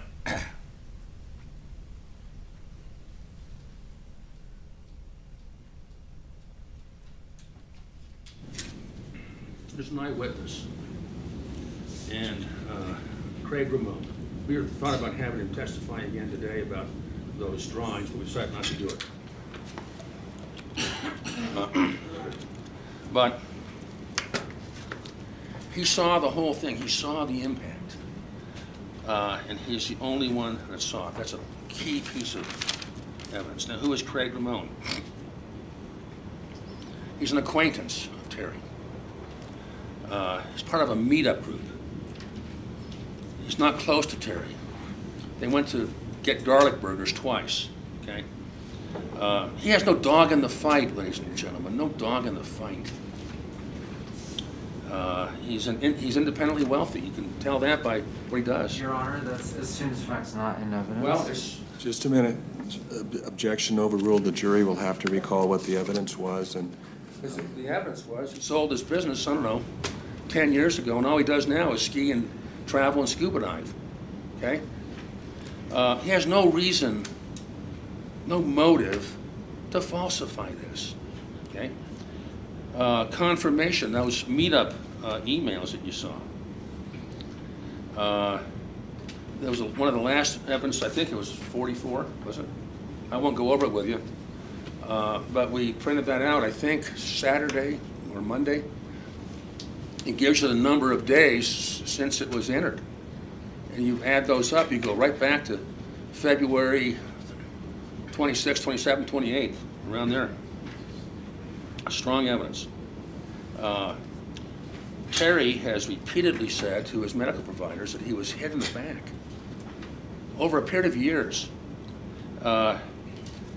And that he has problems, medical problems from it. The broken ribs, that's one of the strongest pieces of evidence you have, that Terry was the guy that was hit. He was the downhill skier, okay? 4 broken ribs, 2 of them separated like that, weren't together. And that's very serious, it's very painful. But the pattern of those broken ribs, 2 MDs, one from Utah and Dr. Bain. So that pattern of broken ribs supports the fact that he was hit from behind. Now, I'm not going to go into all the details of that. That's what he said. And Dr. Bain, who just testified again today, said that Dr. Schur was simply wrong in his philosophy, or his formula. He assumed it was a free fall, and it wasn't a free fall. Broken ribs. How do you get that without a significant impact? Now, the flaky Deer Valley investigation, I think, suggests a cover-up. Eric Christensen, I think, was unbelievable and inconsistent. And there were a number of things. I'm not going to go over each one of them, but I will talk about one. The claim that Terry said he was okay. Now, some of you have probably had broken ribs or loved ones that have had them, you know. Even Steve Graff up here said it's extremely painful. Now, this whole process took place between 11:55, which is the time of Graff's incident report, and 12:02, when Ramon flagged down the ski patrol, and 12:04 when Whitney Smith arrived. So we're talking about 7 to 9 minutes, okay? And they would have you believe that a man with 4 broken ribs, 4, 2 separated, told not only Eric Christensen that he was okay, but 2 other unnamed, unidentified ski patrollers that never logged it in. He told them he was okay. Now that's just unbelievable that that would happen to a person with 4 broken ribs, not just 1, but 4. Ski between the legs. I don't know how many of you are skiers, I don't remember. You said it in your interviews 3 weeks ago, but to have someone ski between your legs, he thought it was a sexual assault, okay? But to have someone with both skis, to someone that's moving and shooshing back and forth, it's just another unbelievable claim. That can't happen. Now, and then Gwyneth skis away to lunch. The only way that Terry Sanderson knew that this was Gwyneth Paltrow is Christensen got angry and said, "Your buddy just took out Gwyneth Paltrow," which is an odd comment to make. Like, just took out a person, you know, but he had to put in Gwyneth Paltrow. That's the only way we know that. That's why you're here. Now, causation.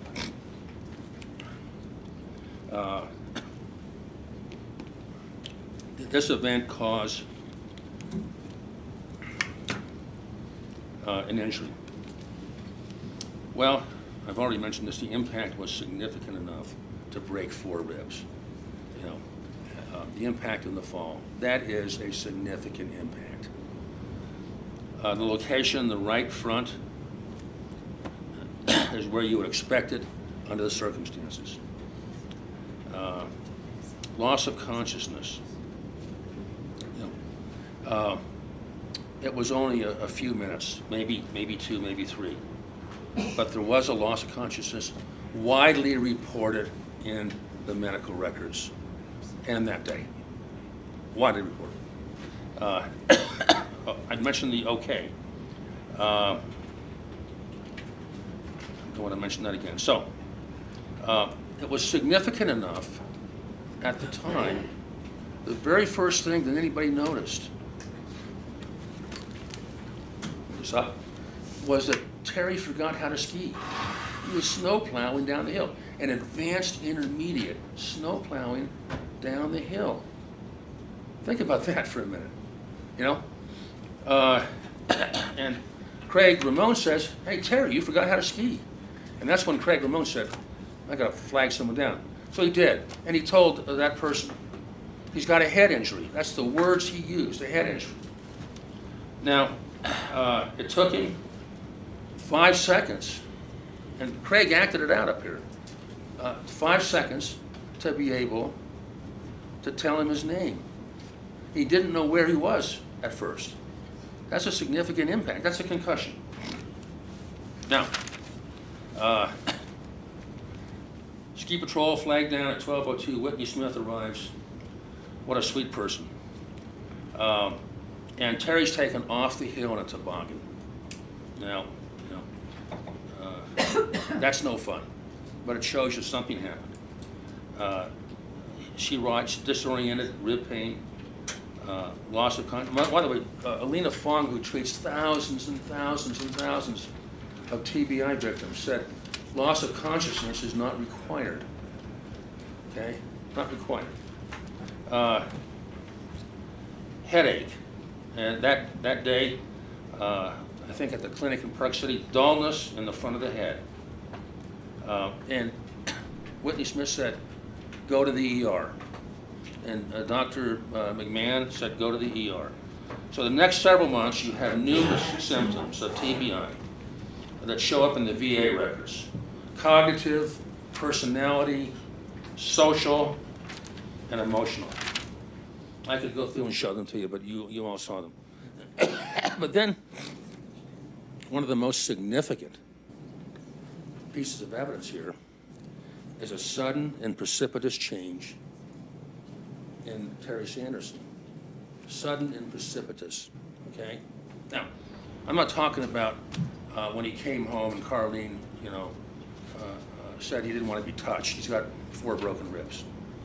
But Carlene, who loved him, said it was a love relationship. She wanted to marry him. They've been together 300 days a year up here and then down there in St. George for about 1.5 years.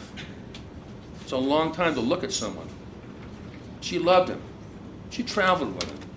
She wanted to marry him. And you saw how she choked up when she explained how the relationship ended, that he changed. His personality changed.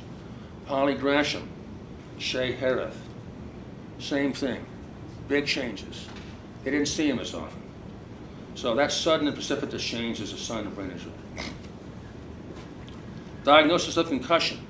The VA diagnosed it. Multiple physicians diagnosed it. All the defense experts admitted it. Every one of them admitted it. They minimized the extent of it, but they all admitted he had a concussion. Every one of them.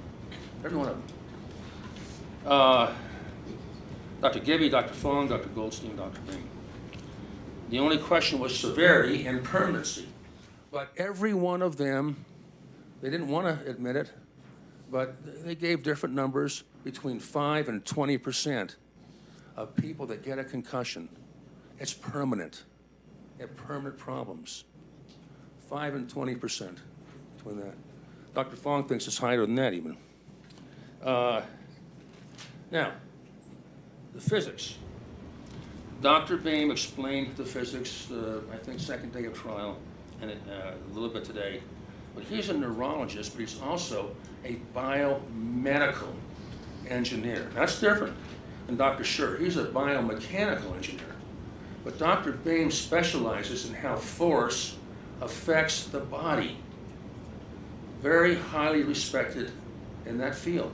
And it's very rare, not very many of them.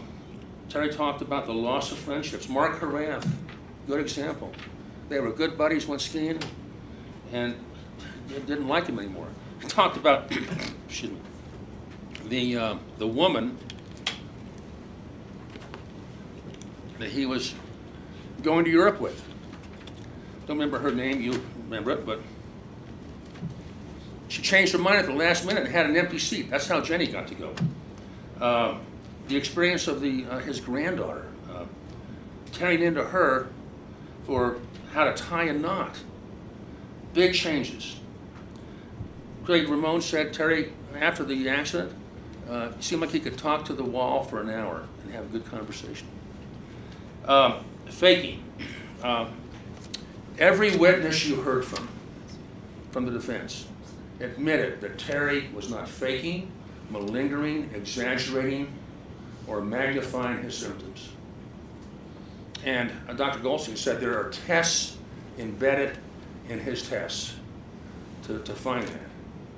No evidence of that at all. And by the way, the VA records continue up until the present day.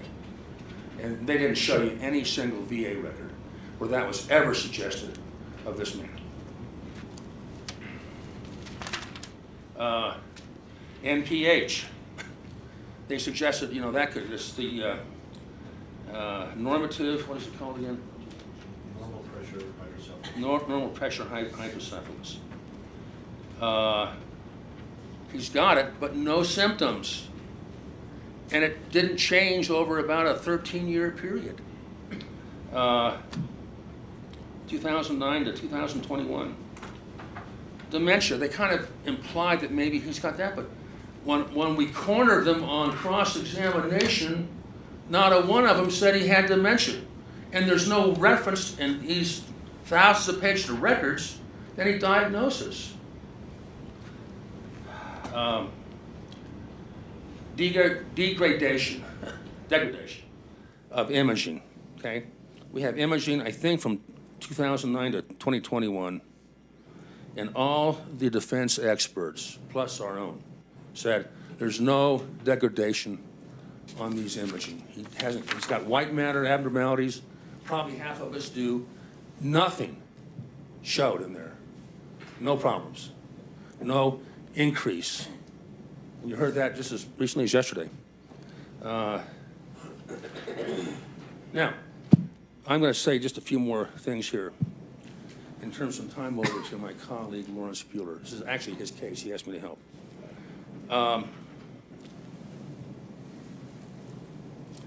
That day when Terry left his home to go skiing at Deer Valley, that meetup group, February 26, 2016, he anticipated, like many, many other days in his life, a fun day of skiing. Okay? And he never returned home that night as the same Terry. He never came home, figuratively speaking. Terry has tried to get off that mountain, but he's really still there. Part of Terry will forever be on the bandana run, figuratively. People who are just after money, and that was suggested. He's just after money and fame. Somehow going through all of this and spending all the money he spent on experts, he's doing it for fame. Give me a break. But he spent hours and hours trying to get better. If you heard anything about him, he is almost, what's a good word? Extreme in trying to get better. He does everything he can to get better. Anyway, we hope that you will help bring Terry home off that mountain with a fair verdict today. Now, before I turn it over to Lawrence, I want to say one more thing about executive function, okay? I had an experience up here that taught me about that. 40 years ago, I was in the legislature with a guy named Glenn Brown. I think he's still alive. He's in Colville, has a dairy farm, or did. And I used to kid him about milking cows, you know. So he invited me up to his farm. Young lawyer, gonna show me how to milk cows. Never done it. Got up there, and he showed me around his barn. It was really sophisticated, 40 years ago. I mean, it's probably better now. But when you think about why Terry never came home, think about this story in executive function. Because he put a little stool out there for me, and I sat down in my jeans and tried to milk a cow by hand. It's very hard to do for a country boy like me. They grew up in the city. But I was able to squeeze out a little bit of milk, you know. He gave me some to take home. Glenn Brown's a great guy. But I asked him about this situation. I said, how do you do all this? He showed me this very sophisticated situation that milks cows automatically. Does it automatically. He says, without this, Bob, I could never make it. Couldn't do it. Can't get enough people to come help me do it by hand, like my grandpa did. That's executive function. That's what it does for us. We're able to do a lot of things in life. And that milking mechanism was executive function for Glenn Brown's farm to produce milk. Now, this is one of Terry's saddest problems, is loss of executive function. Okay? He cannot organize and manipulate his life to do things like he used to do. It's the saddest thing. And that's why part of him is still up there on that mountain. Thank you. Lawrence?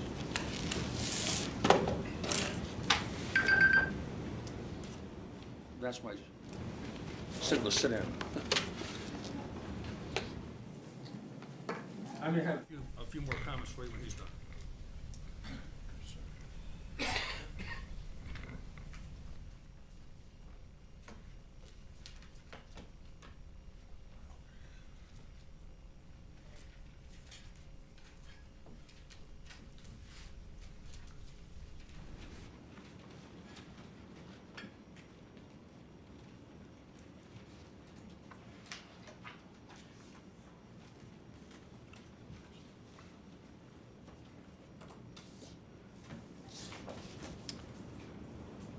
Still, good morning. Good morning, everyone. Mr. Peeler, I don't know if we're picking you up yet. Okay. Can I try this, see if it works on me? Sure. Have my hands free. Just do a testing. Yes, I can hear it. So Oh, wait, no. faint. I had it on. Testing. I'm actually just hearing it from you right there. Testing. No. Can you try the other mic by chance? Let's change the batteries.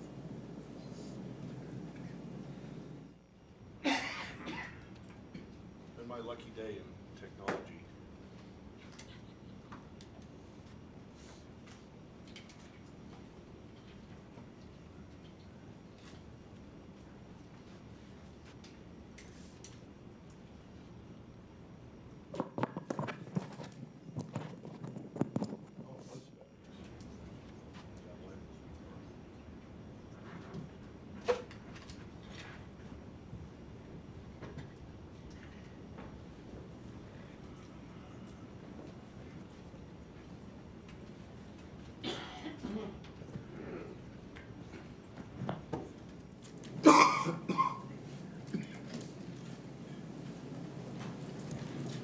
This case is simple. You've heard the first two parts of this. Who hit whom? And what are the damage that were caused to Terry? And then the next question is, how much are those damages? That's the part of the case I'll deal with. This case is about answering the simple questions the law asks us to put on the form that we call the verdict form, which you'll get in a few minutes, or maybe in this afternoon.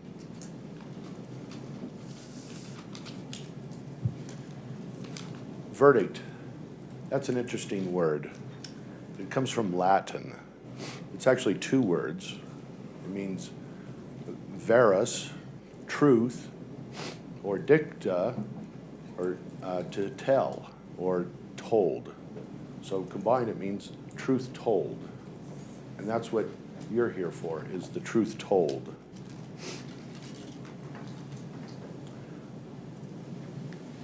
So what does the law want us to tell the truth about? Well, let's look at what the verdict form says.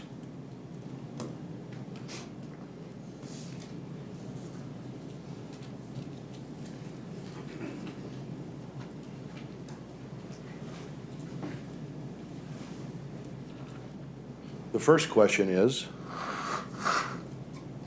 was Gwyneth Paltrow at fault?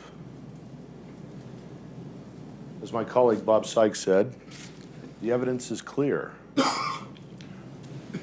There were 4 broken ribs, an eyewitness. There's lots of other evidence too, circumstantial evidence that Ms. Paltrow hit Terry Sanderson on February 26, 2016. The stories have been consistent for 7 years. So the first question, we answer yes.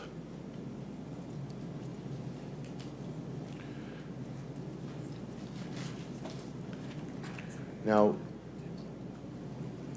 earlier, it was in jury instruction number 27, the judge defined what negligence is. And judges around the country have a hard time defining what it is. It's very abstract, very abstract. And what it means, basically, is they knew it was dangerous to ski while distracted. They knew that someone could get hurt if they continued to do that. And they did it anyway.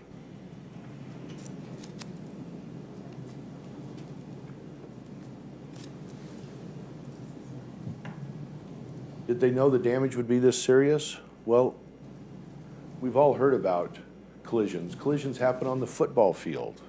Collisions happen even on sidewalks sometimes. People get concussions. And Terry, there's no doubt, suffered a concussion.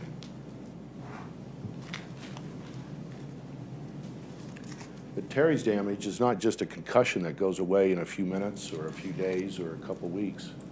We know that Terry's damages, or his concussion, persisted for more than a year and a half. And that's been verified by Dr. Fong, Dr. Gibby, Dr. Goldstein, and Dr. Even the defense's experts admit that he had a concussion. They quibble on how long it's lasted. But none of those defense witnesses actually examined Terry. And as Bob pointed out, none of them really acknowledged that Terry had problems. One of them refused to acknowledge the before and after witnesses. His 2 daughters, actually 3, but 2 daughters that testified in this trial, Shay and Polly, his friend Mark Harath,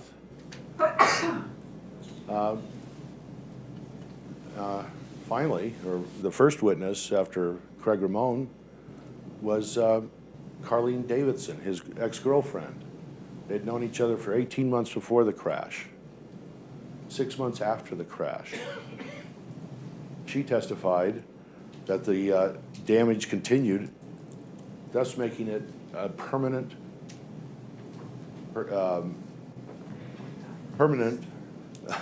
this is a tongue twister, persistent concussive symptom. And that permanent persistent concussive syndrome is the long-term brain damage that we're talking about.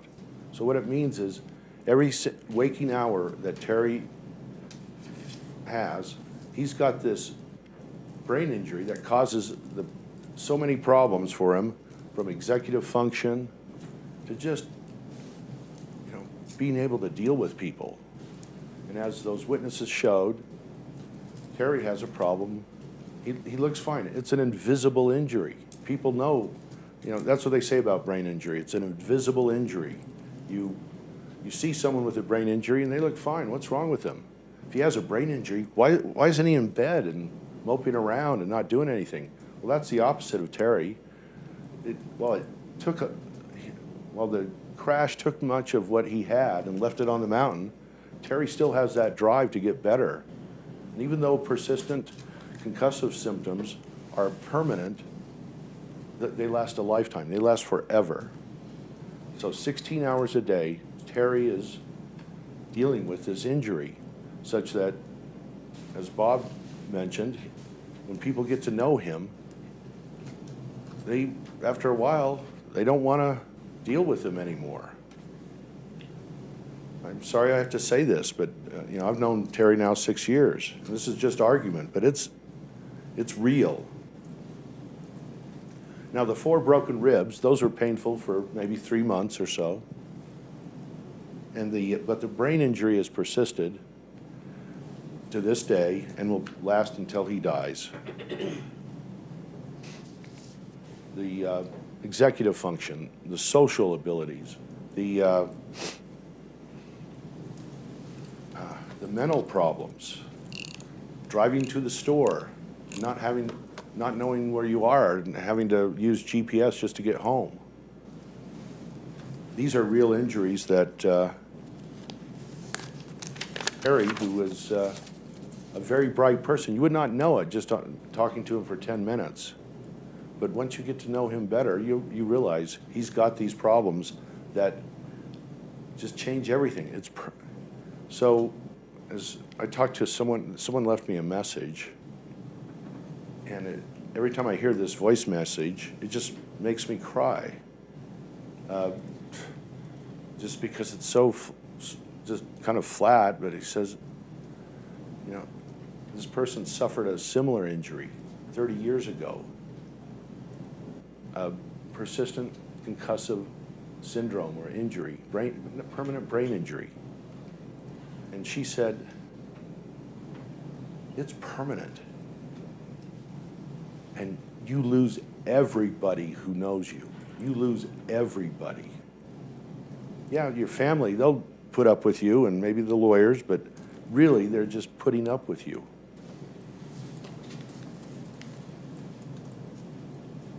So let's go to the next question. Well, I'm going to go through, because this is a complicated case, Ms. Paltrow is suing for $1. We're going to go through these next questions. Was Terry Sanderson at fault? Terry was hit from behind. Craig Ramon saw it. The rib injuries show it. Now, Dr. Scher, for the defense, who's not a medical doctor, he's a mechanical engineer, deals with ski bindings mostly. He says that Terry Sanderson likely skirted under Gwyneth Paltrow and somehow twisted around and broke his ribs. As Dr. Bain confirmed again today, that's impossible. It defies the law of physics. So I think you have to answer no. I mean, it's a clear no. Was Terry Sanderson at fault? Number 3, no. So then you go to 5 below. And since 1 is yes, this is like a puzzle. Ron, why don't you mark it? Mark it. Here, I've got a pen. Here. I've got one. So was Terry Sanderson at fault? I'll go back to the first page. Was Gwyneth Paltrow at fault? Yes. Oh, I forgot to do number 2, and you have to go in order. Was Ms. Paltrow's fault the cause of Terry Sanderson's harm? It clearly is. Terry Sanderson was hit from behind. There was a scream, and he was hit from behind. So the answer is yes. So then we go to 3. And because we answer number 3, no, we skip to 5. If your answers to 1 and 3 are both no, you should not proceed. Well, we got a yes, 2 yeses. Otherwise, continue to question 6. Gwyneth Paltrow, what % of fault do you assign to Gwyneth Paltrow if your answer to either 1 or 2 is no? Then enter 0. And to be honest with you, this is the first time I've seen the form because it was just finalized just before we started the oath. So I have to think about this one a little bit, but let's think about it together. What % of fault do you assign to Gwyneth Paltrow if your answer to either 1 or 2 is no, then enter 0? Well, both are yes. So we have to, because Terry Sanderson did not cause this crash. You can't cause a crash when you're hit from behind.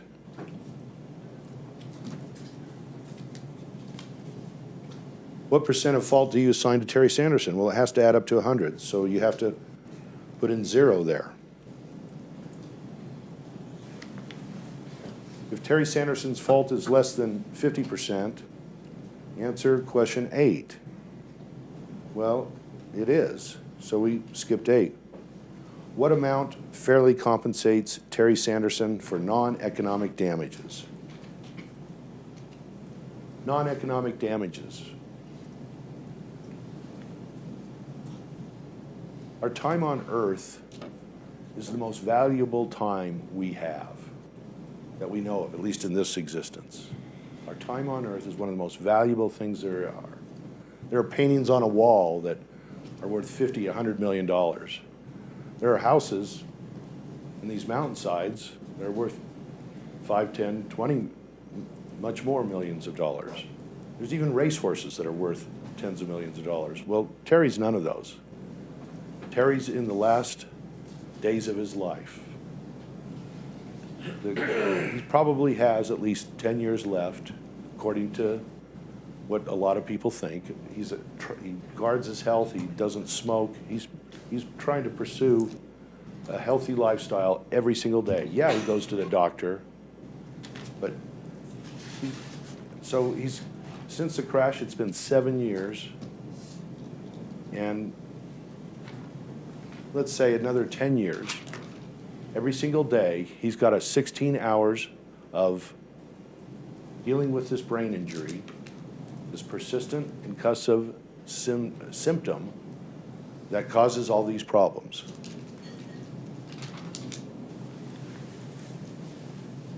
So how do we calculate that? As the instruction says, for non-economic damages, jury instruction 35, which you all have, it gives a detailed instruction about that. Pain, suffering, loss of enjoyment of life, and a retired person, well-to-do person like Terry, who worked all his life, these are the golden years. These are the most valuable years when you can enjoy your retirement and actually do things like travel. But now he has to travel with other people or he gets lost. Dr. Fong and his other therapists, most of his therapists have said, what's the best way to deal with, your brain injury? Well, do the things that make you happy. Be active. He could sit around and mope around and be an obvious brain injury victim, but no, Terry doesn't want to be brain injured. He wants to live life to its fullest. So 16 hours a day, he's got this issue that where a big part of him was left up on that bandana ski run.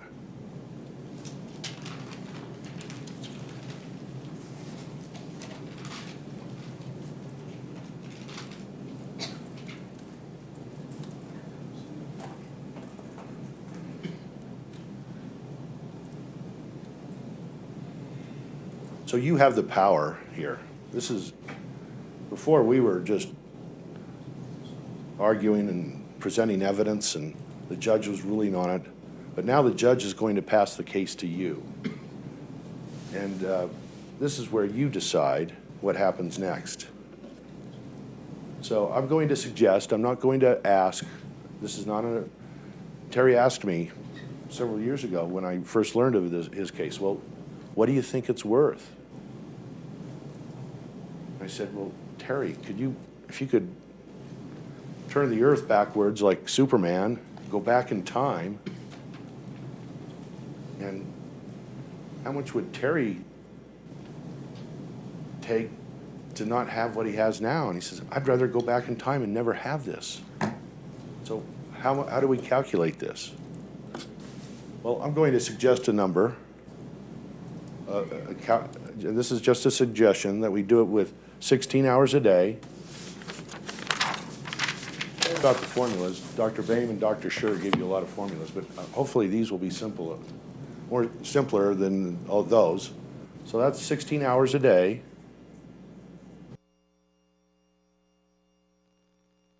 Year.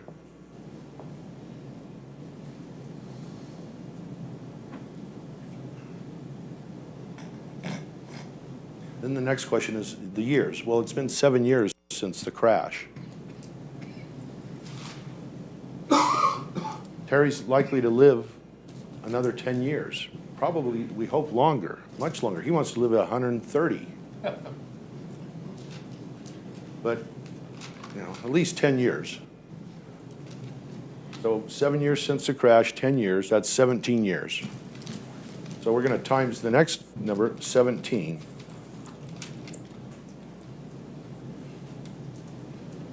Then the question is, how much is,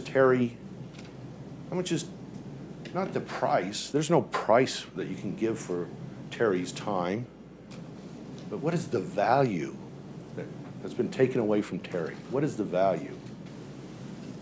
I mean, there are lawyers and experts and lots of people here that are making low wages, but a lot of people are making $300, $400, $500 an hour. Well, I'm just suggesting a number, and you can put in whatever number you want.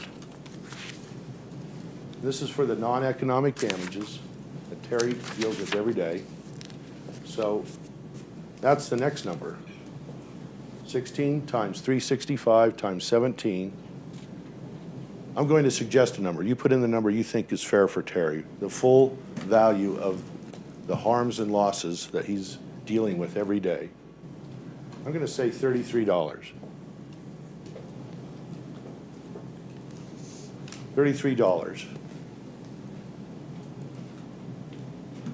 And I've done the math because I told you in the opening. Except for the small change at the end, a couple $100. This equation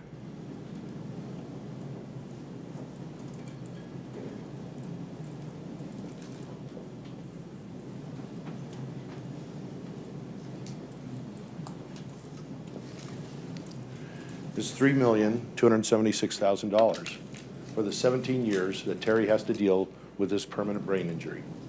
Yeah, you could say, well, it's priceless, but an old shoe that's priceless. No, this is the most valuable time of his life, and so that's the amount that I suggest you consider. So what is this case not about? It's not about celebrity. It's not about that. Yeah, there are lots of indications of that, but this is about a man's life. What does the defense want to make this case about? They want to make it about Terry's multiple issues. The 69-year-old Terry that was on that hill, oh yeah, he had all sorts of medical problems, but the defense wants to make it about that. But that didn't mean, he was skiing on that hill at Deer Valley. I can't think of any place I'd rather be skiing than Deer Valley. Maybe backcountry Powder, but the point is he was healthy enough to ski, and now he doesn't ski. Now I'm going to tell you a quick story about the legend of King Morgan. King Morgan was the real king back in England about 1,000 years ago. And back then the kings were the law. Someone had a dispute, a farmer knocked an eye out of his neighbor. It was eye for an eye justice. They'd take the eye out of the guy who did it, and what did the victim get? Nothing. Well, King Morgan one day said, you know what, I'm going to invite 10 of my, or 12 of my nobles, you know, the guys that have the littler castles, and I'm going to have them come in, and I'm going to have them listen to a case.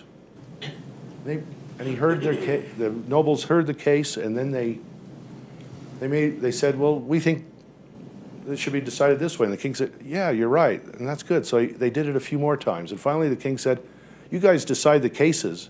I'm going to go off and do what kings do and hunt and fish and fight battles. Well, that's the same system that was adopted in the Magna Carta almost 1,000 years or 800 years ago. And it's the same system that was brought over by the pilgrims that we celebrate Thanksgiving for. And it's the same system in our country. And we're the only country that still has the jury system where people like you decide the cases. Winston Churchill, the Prime Minister of England during World War II, he said, America is a great country. And one of the reasons it's so great is its jury system. And no other country has it. And if you want to weaken America, take away its jury system. Thank you. We'll take a short recess before we continue, maybe about 15 minutes.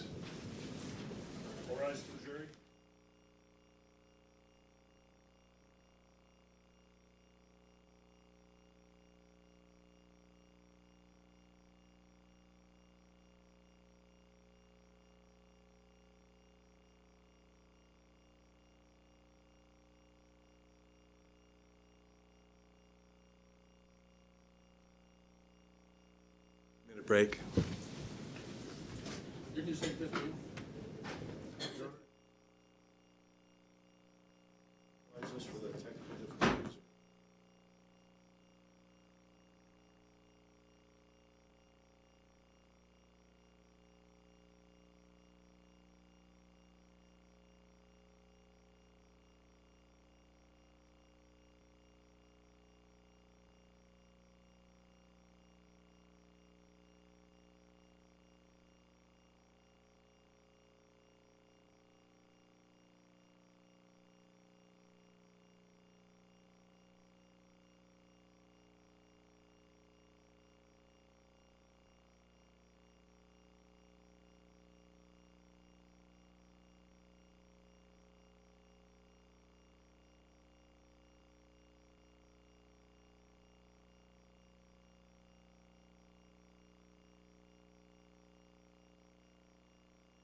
Thank you. Are we ready for the jury? We are? Okay. We're ready for the jury.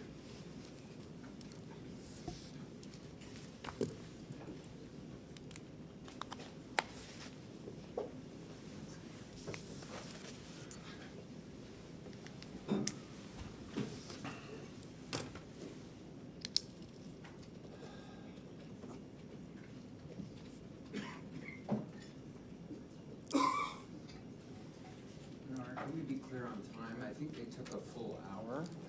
And do they? 7 minutes less. All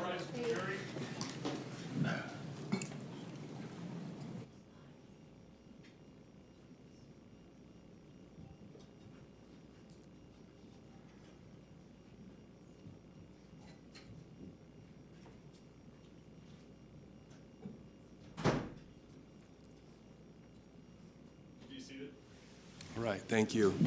Mr. Owens, you ready to proceed? Thank you, yes. Just to be clear, because James is going to share the time with me. Sure. And is the plaintiff reserve any time for rebuttal? They reserved 10 minutes, which I granted them. And so do they have an hour and 10 minutes? And do we have an hour and 10 minutes? They reserved 10 minutes, so you can proceed. So we have 1 hour. You can take 1 hour, and if it happens to go over because you're finishing a topic or something, that's fine. Thank you so much. Well, folks, we didn't even know each other 2 weeks ago, and here we are. Thank you. It's a beautiful thing, I think, that we resolve disputes in our country in this way, just like Lawrence mentioned. You're plucked, and really against your will, even if you had to fight it. In theory, one of these bailiffs could go arrest you and come and make you come here. So we don't do that with anything else, but why do we do it? Because it's such an important thing to resolve disputes in our country in a peaceful manner. So, thank you. I'm Miss Paltrow's, and I'm going to just call her Gwyneth. I'm Gwyneth's lawyer. I'm her spokesman this week. So she sat there for 2 weeks and been a punching bag. We've blown through a lot of these cute little Post-it notes where she's sending me stuff. But I take it very seriously because she's comfortable in a lot of worlds I'm not comfortable in. But she is not comfortable in this world. It is not a nice thing for someone to throw a press conference and say, like King Kong, you knocked him out and walked away, skied away. That is not what happened. And the court has actually dismissed the idea, and that's one of your jury instructions, that this was a hit and run. That took no small amount of work, by the way. But that is what she was faced with. It takes a lot of courage, does it not, for her to sit there for 2 weeks and be pounded like a punching bag. What did she lose? Did she lose? Oh, that's too bad. You had to come in early and have a massage. No. This is what she lost. She was in love with Brad Falchuk. Dated for 2 years. They both had, very interesting, I think, 9-year-old sons and 11-year-old daughters. It's kind of cool. And they said, how are we going to get these guys together in a loving, fun time? They're very busy, where we can kind of all be together for a couple days and see if this will work, if we can blend our families together. We're going to make it relaxed. We're going to put a lot of planning. She put a lot of planning into that trip. And so here they are. It's a little delicate because anyone who's been through like trying to blend families, it's a delicate thing. So what happened? They got there. They're organized. First day of skiing. They have ski instructors. By the way, I thought it was cool. I don't know if you did. Her dad taught her to ski at Alta. And she has tender feelings about that. She's been tearful with me in describing those ski trips with her dad, because her dad died in his 50s. In fact, it was so painful she didn't ski for a long time after that because she would miss her dad. But when her kids were of this age And we're talking with Brad. Brad was a big skier. We didn't get to hear from him, unfortunately, lack of time. But they were going to come, okay, let's get our kids together. So what did they lose? They lost a half day of bonding and even more because now everyone's stressed. That was the day when they bond up going up the ski lift. They bond having hot chocolate mid-afternoon. They bond relaxed laughing around the fire at night. They lost that because he hit her. He hit her. He hurt her. And then he asked her for $3 million for the pleasure. That is not fair. And I'm grateful that we have a court system that permits anyone to sue anyone for about a $250 fee and that they can have their day in court. And I think Mr. Sanderson, by all accounts, will have some peace after this trial, regardless. But it's come at a steep cost, a deep cost to my client. I told you when we first met, I wanted to concentrate on a couple things about Lady Justice here. By the way, if I didn't make it clear, you are Lady Justice. All right. Blindfold eyes. Because she's blind? No. She's smart. But she's not going to be distracted by chaos around her. Chaos like media, chaos like sympathy. Oh, don't we all feel bad for him? I would have liked, by the way, at least a discount on the camel ride on your request for damages, but that's another issue. The idea is, okay, we're going to focus. We're going to focus, and we've tried, and the judge has given you all these warnings. Don't be talking to people. Don't even talk to yourselves yet, because we want you focused. And that's Lady Justice. Now, I talked to you earlier about the scales of justice.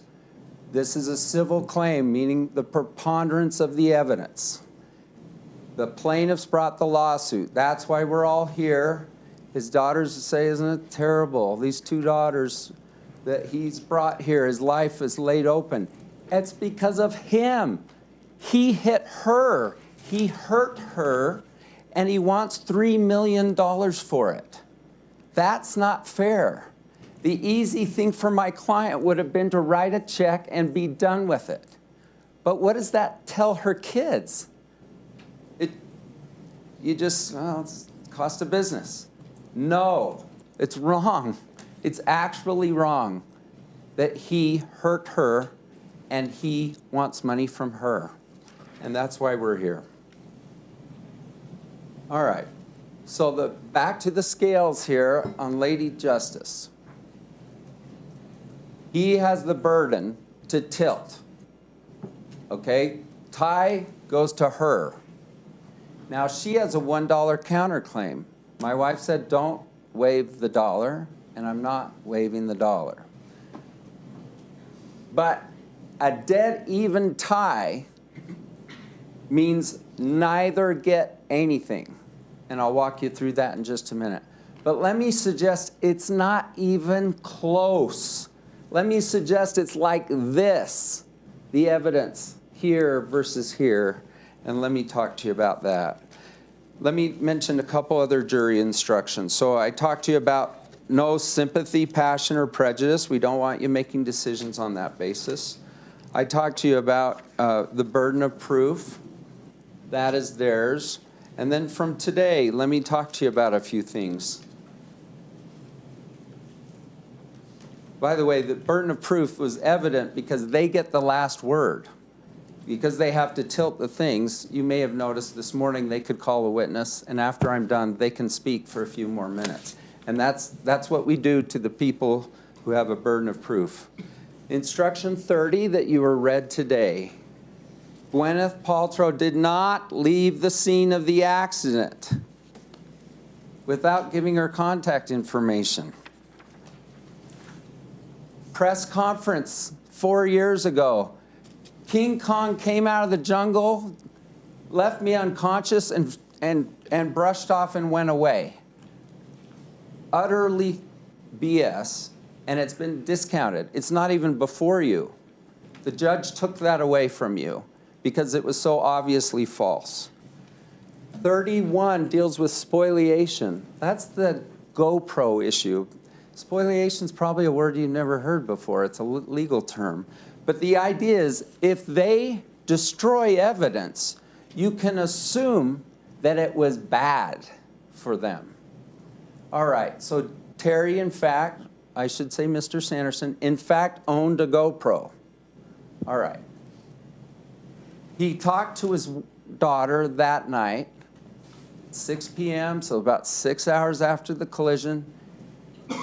She got off the phone with the understanding that he had a GoPro video of the incident and typed to him, "I am so glad that there's a GoPro and that you're okay." All right, no one has the GoPro, but I'm telling you this, if you find that there was a GoPro and that he said, that will not help my case, delete. If that happened, you can conclude that it was against him, that it helped us, and wouldn't it have been nice if it had been around? Do you remember when we talked 8-9 days ago? I said, you're going to hear so much stuff about damages. So much stuff. But if you find that he hit her, you can ignore it. So we heard like a week of testimony about Mr. Sanderson's brain and how he thinks. He does like to be the center of attention. He likes to be in the spotlight. His own daughter said he would be dishonest for money or notoriety.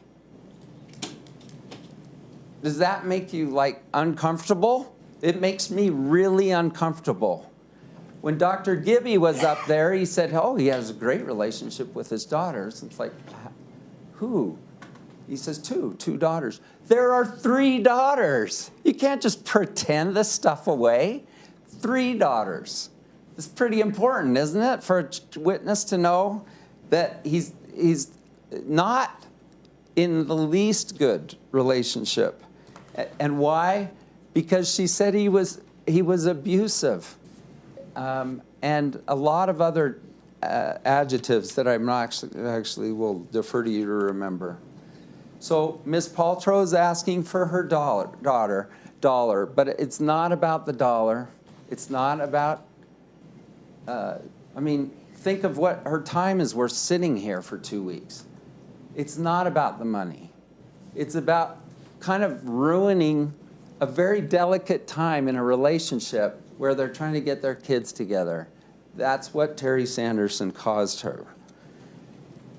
Pre-existing conditions, oh my gosh. How do we not talk about what was going on right before and what versus what's happened after? He's 76. I mean, my parents, I'm not being flippant, they were dead by then. They certainly weren't taking 10 trips around the world. So we have to look at that. Those are the jury instructions. I do want to tell you the special verdict form, that was appropriate. Can you bring that up? Lawrence walked you through it, and I don't think there's any harm in me telling you what I want. Is there? I'm going to ask you to fill this out. This is what you go to the delivery, when you deliberate, these 3 pages. The last page really is nothing. So it's essentially 9 questions. And I want to show you how I want you to fill it out. I'm not trying to be subtle. All right, so was Gwyneth Paltrow at fault? No. If you answer no, go to question 3. So next page. Then you have to, that means Terry Sanderson's not going to take any money away from today. If you write no, so no on 1, you are done kind of in terms of his claim. Then you go to paragraph 3, which is our claim. Was Terry Sanderson at fault? Yes. We want you to say yes. Was his fault a cause of her harm? Again, we're asserting $1, but it was so much more. It made everyone nervous all afternoon. Was Terry Sanderson's fault a cause? Yes. And then, James, if you answer, regardless of your answer, go to 5. If your answers to question, so this is like a tax form where you have to like read it 4 times, sorry. If your answers to questions 1 and 3 are both no, 1 was, is Gwyneth at fault, you should not proceed any further. And you go to the end and sign it. And this is because you're trying to figure out, was she at fault? Yes or no. Was he at fault? Yes or no. Did it cause any damage? You can actually find today that neither were at fault. Skiing is an interesting thing. We strap sticks on our legs at the top of a very high hill and go down for fun. It's breathtaking. I've done it. I love it. But it has inherent risks. So the back of every ski pass you've ever seen. Judge, objection. You've excluded this inherent risk of skiing. We referenced this, Your Honor. You said I could argue. It applies to resorts and not to people. No, the argument is improper, so overruled. So inherent risks, you've seen it on the back of every ski pass, and even your own common sense says, hey, if I don't go down this hill right, I could actually kill myself. So skiing is different. It's even different than driving. I mean, we don't drive cars down hills, right? Down icy hills. But we do ski down icy hills. The Deer Valley guy would say, we're never icy at Deer Valley. But nevertheless, it's kind of a dangerous thing. And so you can actually say no. Don't get me wrong. I want Gwyneth paid for the hardship Mr. Sanderson caused her. He hit her. He hurt her, and he's not entitled to sue her. I'm sorry, he's entitled to be here today, but he's not entitled to be rewarded for hurting her. That's not how this country works. All right, James, let's see. Then if we go, if your answers to 1 and 3 are both no, you should not proceed further. So if you found not at fault, you're done. You go to the end, and your foreperson signs it. But if you keep going, otherwise continue to 6, James. I couldn't do this without James, if you can't tell. What % of the fault to you assigned to Gwyneth Paltrow? So then you have to figure out a percentage. It's possible that both people are at fault. And how this works is you take 100% pie, and you find out, okay, Gwyneth's 10% at fault, Terry's 90% at fault. So a lot of things aren't just so obvious, like gray and white, black and white. We would, obviously, if you get this far, we would want you to put 0 apportionment to her, Terry, 100%. I guess you could find that Gwyneth's entitled to 75 cents and not $1, believe it or not. Okay, then we keep going. James, whatever you can find here. What amount compensates Terry Sanders? And we just want you to go to 9 and give us our $1. There was a little issue raised about whether her attorney's fees could be added to that. The judges said, I'm going to deal with that. That's not in front of you. All right, so your topic is this $1. Believability of witnesses. This was one of your earlier instructions. How do I figure out who's telling the truth here? And I'm going to put Craig Ramon. First of all, Terry doesn't remember much. There was one just blatant misstatement in their closing, which was Terry could talk to a wall for 2 hours and have a pretty good conversation. That was before the incident. That was misrepresented as being after the incident. Every time that issue came up, I said, before? Yes, before. All right.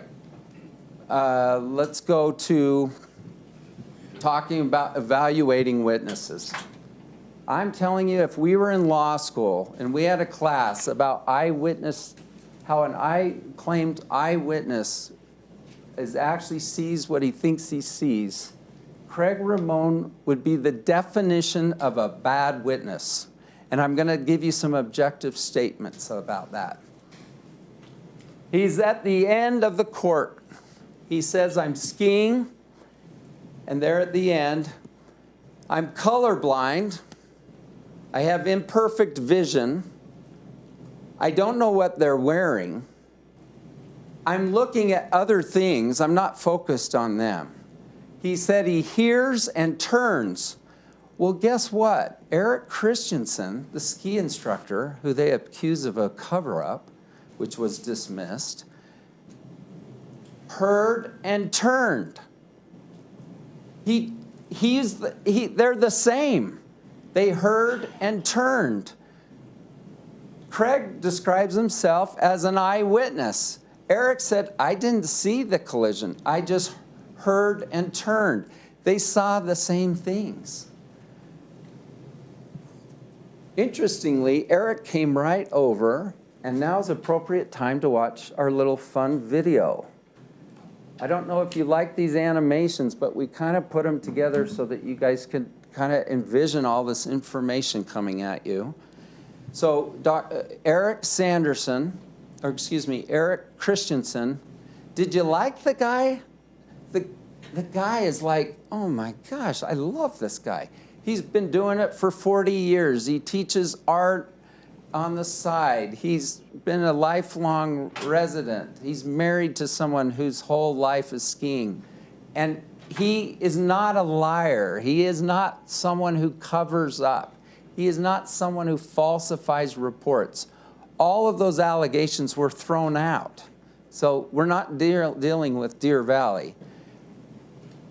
Interestingly, it's not just Ramon versus Christensen, because all the Deer Valley people, do you remember the cool Whitney who took the toboggan woman? I mean, she's an amazing witness.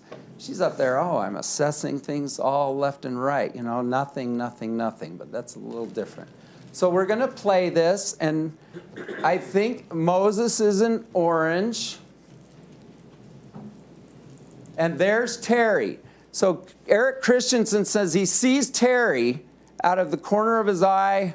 Well, he looks and sees, because he's in charge of sort of protecting these kids. So he says he's always looking up the mountain, and then he hears and turns, and then the next view, the next one. By the way, no one but Craig has the guy spread out, spread eagle with his head down the hill. There's no facial damage to his face. His skis stayed on. You've heard from these structural bioengineering people. If he came and got hit like Craig described, his skis would have popped right off. You don't keep your skis when you get blown. Sanderson says he was airborne, that he was flying. First of all, I'm not going to get into the weight, have him sit on scales, but twice, by the way, not once, twice Mr. Sanderson said, I'm 3 inches shorter and 15 pounds lighter. We're not talking about today, we're talking about then. Then he was 3 inches. I don't know if he shrunk 3 inches since then, but he described himself as pudgy. He's coming downhill at a faster pace. I mean, anyway, the structural engineering people, which is kind of interesting, not structural, biomedical engineering people, I don't know if you got bored in that part or was interested, but I'm telling you, the science does not work for Craig's theory. Okay, so we're going to play this. Mr. Christensen, am I in your way, Judge? No. There's Moses, Carrie Oaks, Apple. It's a little hard to absorb, but here's Gwyneth, and there's Sanderson. Now, let me tell you what Sanderson said. And he said it just at the end of the day yesterday. I said, tell me what's going on right before the incident. He said there was a lady on his left that was kind of tentative. So I deliberately, I think I said, passing on the right. Pretty sure I did. So there's the woman he describes in green. And he's trying to he's watching her. He is blind in his right eye. He said, I use that term loosely. He's an optometrist, for heaven's sakes. He's blind in that eye from a stroke.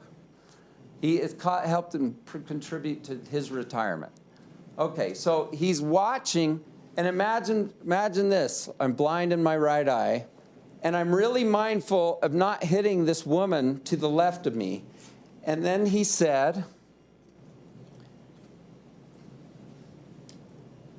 nobody could have passed on my left except the gal I just passed. So that gal I was real conscious of because I still worried about her. And so as I went past her, I went inches per second past her. I just remember it took forever for me to get past her, and there were skis. And then that's when the collision happened. All right, so maybe run it one last time, James. So he's looking to his left with a blind right eye to make sure he doesn't hit the woman. He's looking to his left, and what happens? Gwyneth described, and praise to the judge for not letting this be reenacted with Gwyneth and being assaulted in front of us all. She is skiing, and two skis come in between her, and this is not a big hill. By the way, I mean, these are kind of photographs. This isn't just claymation here.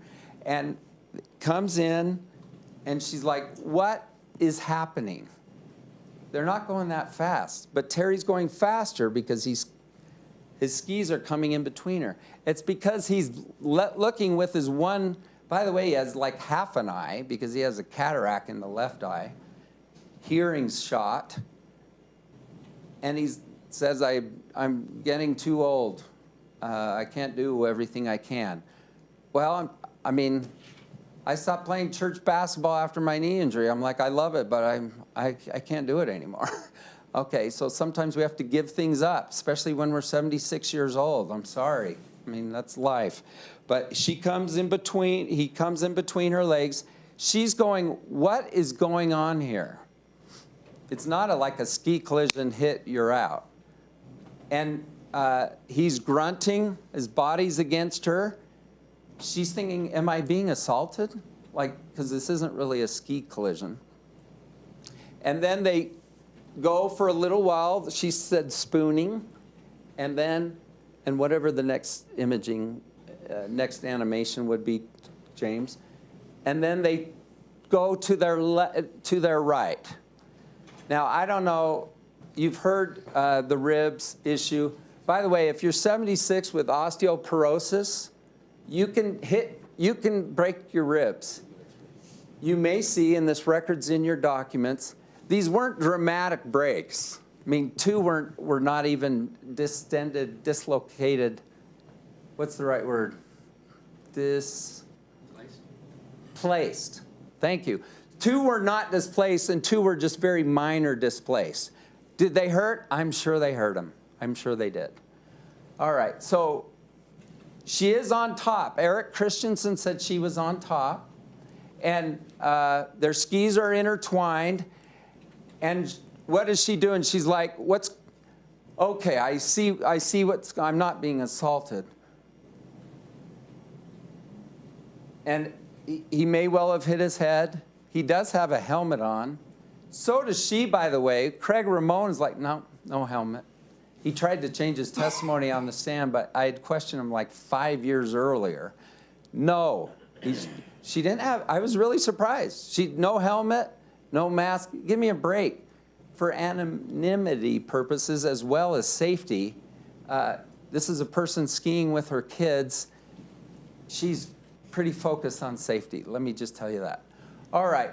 So what's the first thing does? Eric Christensen, is this the last one? Is this the last of the There were only animations? 3 admitted, Judge. Pardon me? Only 3 were admitted. I think there were 5. So 3 full ones.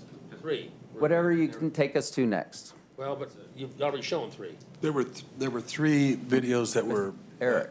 that were entered in their total, and then there were 2 only partial. Is that right? Correct. Yes. Okay. So whatever you can give 2 me. partials that didn't show the actual impact. Only Craig has their heads downhill. Moses, who you'd love him if he's a cute little 16-year-old now. But we didn't get it. We only got to hear him. He skis over because he doesn't hear anything, but his instructor comes over. He comes over and he sees his mom on the ground. Now downhill because she's gotten away from this guy. Okay, I'm safe. The idea of an assault just entered her mind, she said, for a couple seconds, because she's going, what's going on? This is the overhead view, and run it as you can. Here's Miss Paltrow.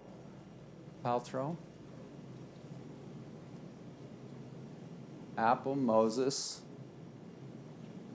Here's Miss Paltrow. Here's the beginning skier woman. Here's Sanderson. And she's making these small turns on the right. He's making big turns. He's a lot faster. He's a lot more advanced skier, I should say. All right. Here's Christensen. You remember we placed him. Carrie Oakes went on ahead with Apple. Apple told me she heard a commotion, but she was hangry for French fries, and she just wanted to get down the hill. Moses is here, and so there we go. Okay, any other animations? Looking uphill. Paltrow in black. Sanderson. Beginning skier in green. Woman. Watch Sanderson. And then we're done. So it's probably that third one, that 2 back, that's probably the most powerful of them in terms of showing you the layout. All right, how am I doing on time, folks? I want to leave James 10 or 15 minutes. 30 minutes so far. Thanks. So I'm going to 10 after. Thanks, Judge.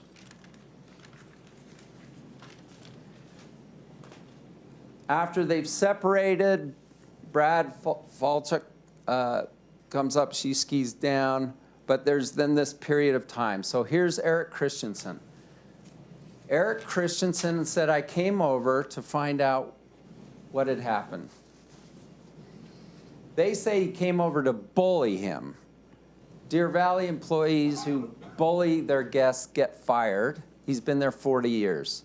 You could see if his grandfatherly demeanor makes sense under Craig Ramon's story. It doesn't. It doesn't.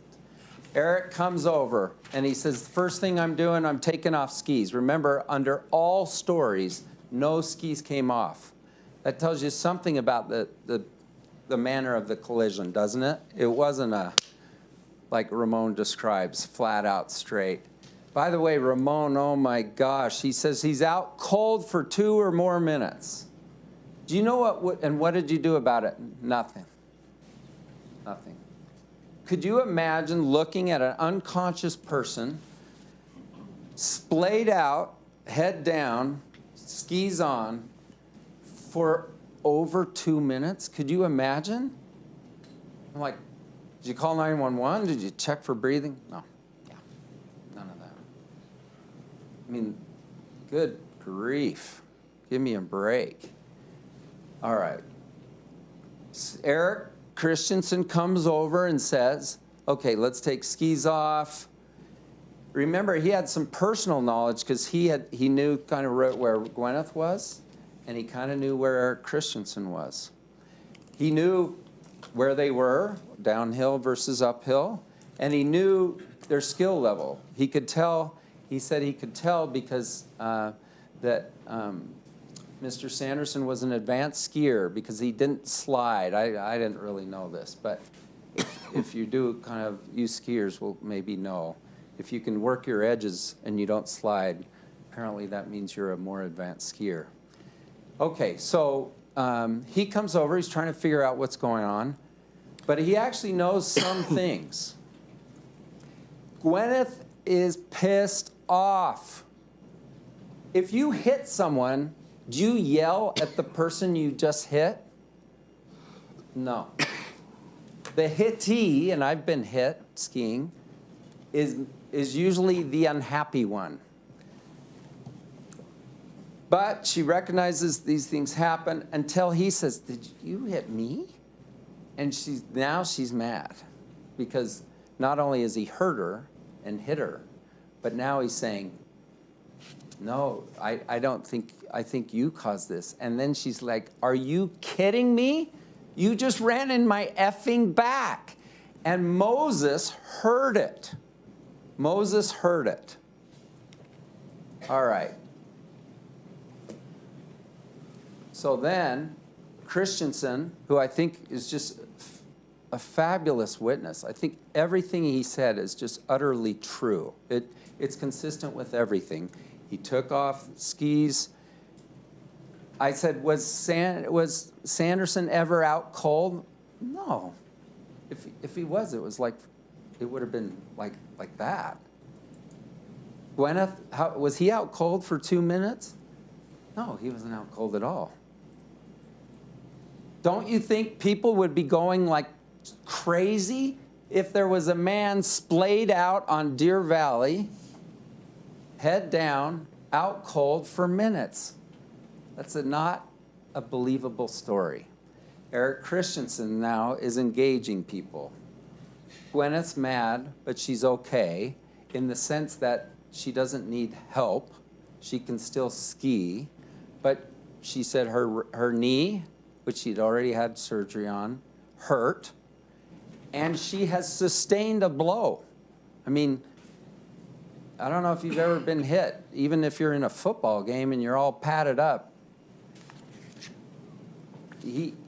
She had sustained a blow. She was upset. And then this idea of him not sort of, she says, you know, you just did this. And then what did he say? I'm sorry. Does the person who got hit say they're sorry? No. The hitter says, I'm sorry. And he said it. I'm sorry. I'm sorry. Okay, now she's okay. Okay, he's not denying the stupid thing he just did.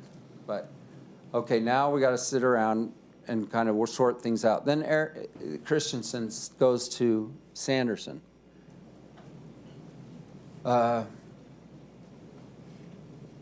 Tell me what you want to say. And he said, she appeared right in front of me. That's what he said in his report. She appeared right in front of me. That's consistent with Gwyneth being mad and saying, you just skied into my effing back. And it's consistent with Christensen seeing kind of what was going on. He was the uphill skier. He knew that. And there you go. That's, if everything's consistent, now if he'd said, I didn't do it, she hit me, okay, whoa, now we got to investigate. And then, you recall, so okay, it's clear who did what. Christensen says to Ramon, your buddy just took out Gwyneth Paltrow. I think this was just after she skied away. And what did Ramon say? Did you correct him? No. That's the time to say, no, I saw it, and she hit him. That was the time. Ramon didn't say a word. He just sat there. He's not helping his unconscious friend, and he's not denying, under his story, what the ski Deer Valley representative has just determined. Your buddy took out her. All right, so that's the time to do it, not later. you remember one of the things I said in opening is rely on the evidence before there's thoughts of lawsuits, because then you can kind of rely. People aren't thinking, okay, 10 minutes later, oh my gosh, Gwyneth Paltrow. Wow, that's something else. We were just in a collision with Gwyneth Paltrow. Now people are thinking, okay, wow, I'm famous. They're not thinking that yet. In real time, he's saying, I'm sorry, and then, are you okay? Everyone always asks this question, are you okay? And he said, I'm okay. Now, he tried to change it a little bit, and we had to go to his transcript, but he agreed. He said, I'm okay. And then ski patrollers come by. So, I mean, there would have to be a pretty vast conspiracy against Deer Valley for this to be a cover-up. And remember, they were already dismissed. Ski patrollers come by. They see some stuff going on. Everyone all right over there? Eric Christensen did not answer that question,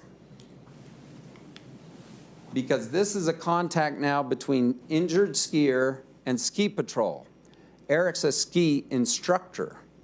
And so what happened, Eric? He said they talked. So this isn't, we're not in there like trying to bully someone. Craig spoke to Terry privately. He said, Eric said, I couldn't hear it. And then, which obviously Terry at some point said he remembers Terry saying, are you okay? Are you okay? So there's a connection. And then what did they say? We're okay. And the ski patrollers left. All right, so that's what's happening in real time.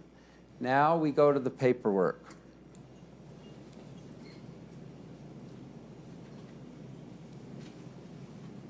Why don't we fill out a big deal, get everyone's statements and everything? Because if this happens all the time on ski resorts, if everyone's okay, I mean, we don't have a scene about it. But they go down a little longer. They now know that Ms. Paltrow was part of the collision. And then Terry, and you can believe him, but they now know. I'm not skiing too well. I don't feel that well. All right, fair enough. It did come 10 minutes after they found out who they had been involved with. All right, bring in Whitney. Whitney's an awesome, geez, I thought she was a fabulous witness. She pulls up, and she's all business, like, okay, I'm gonna assess for unconsciousness. No, what happened? She says, what happened to Terry? He didn't say, I got hit. He says, I don't remember, I don't know. Did Craig immediately go in on that?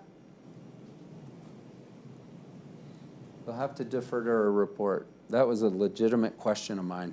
I'm trying to remember. James, when are you up? 5 minutes. Are you up in 5? I can do that. That gives you 5 or 10? Gives me 15. Thanks. I'm gonna be done in 5 minutes, folks. Okay. So Whitney's delightful, loads them up, takes them down, says, hey, before, I want you to remember 5 things. And this isn't like man, woman, dog. This is like, I got my degree in Michigan, I was Deer Valley Grand Slalom person, whatever. All these really detailed. I like horses, my horse's name, all this stuff. Remember it. Terry says, I remember, I knew I was now having a cognition memory test performed upon me. He goes down, and she then says, do you remember? And oh my gosh, he remembered. In fact, he remembered so well, he decided this is a good opportunity for me to text and post a picture of Whitney smiling and just talk about how wonderful she is. Whitney, meanwhile, is sitting there trying to figure out, okay, are any problems here? Are you seeing any signs of concussion? No. I'm not. Do you remember Dr. Edgley? I don't know if you thought that was cool, that a guy who heads up the U's acquired brain injury clinic has had an acquired brain injury. I thought it was kind of cool. Anyway, he goes, what do you look at? You look at a period of unconsciousness. We have Craig versus all these people saying he wasn't unconscious. They even imply like Christensen didn't even care about us. He's yelling at us, he's bullying us, and then he's abandoning us on the conscious, drooling on the mountain. Give me a break. Is that what you know Deer Valley to be? So then, okay, he checks out at the main clinic. Then he's down to the Instacare. What is that Instacare PA looking? He's looking for no. I don't see any signs of symptoms of unconsciousness or concussion. Because they're looking at memories, they're looking at periods of unconsciousness, and they're looking at, what was the third? Do you recall? Memory. Ataxia. Ataxia. That means inability to speech. I don't think that is what they were looking for. In any case, they're looking for any signs and the symptoms of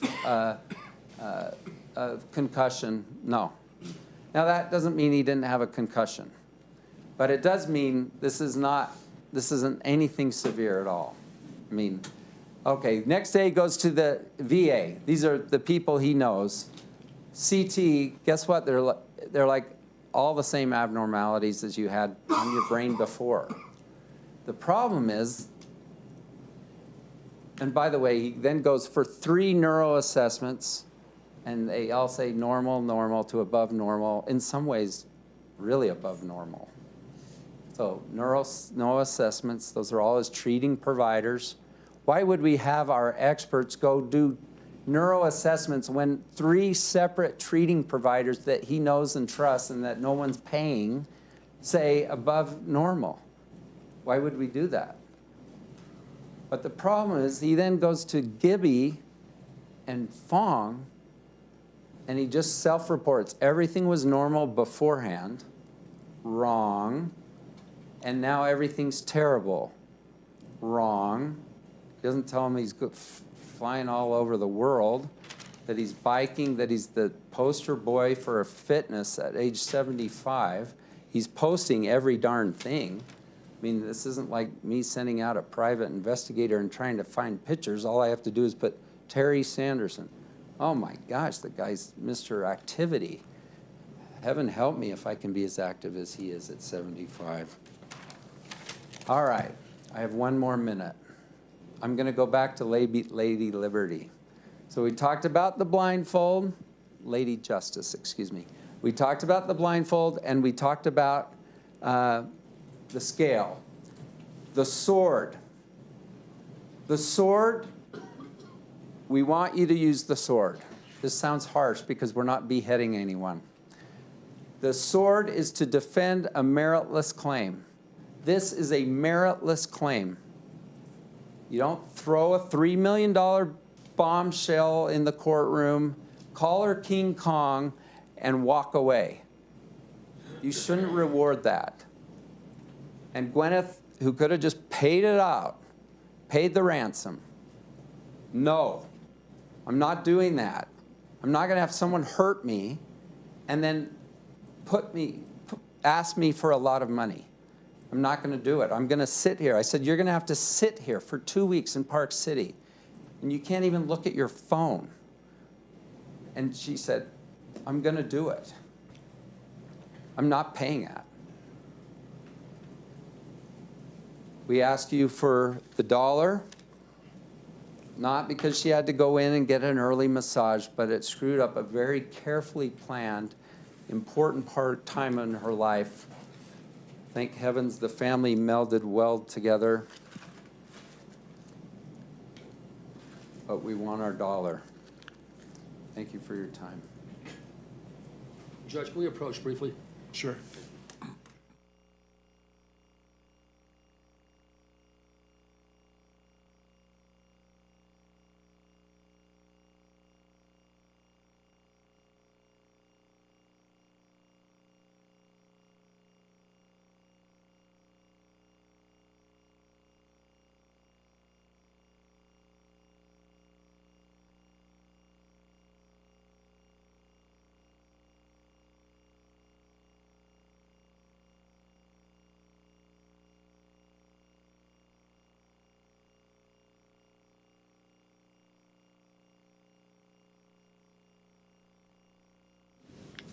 Mr. Egan, you may proceed.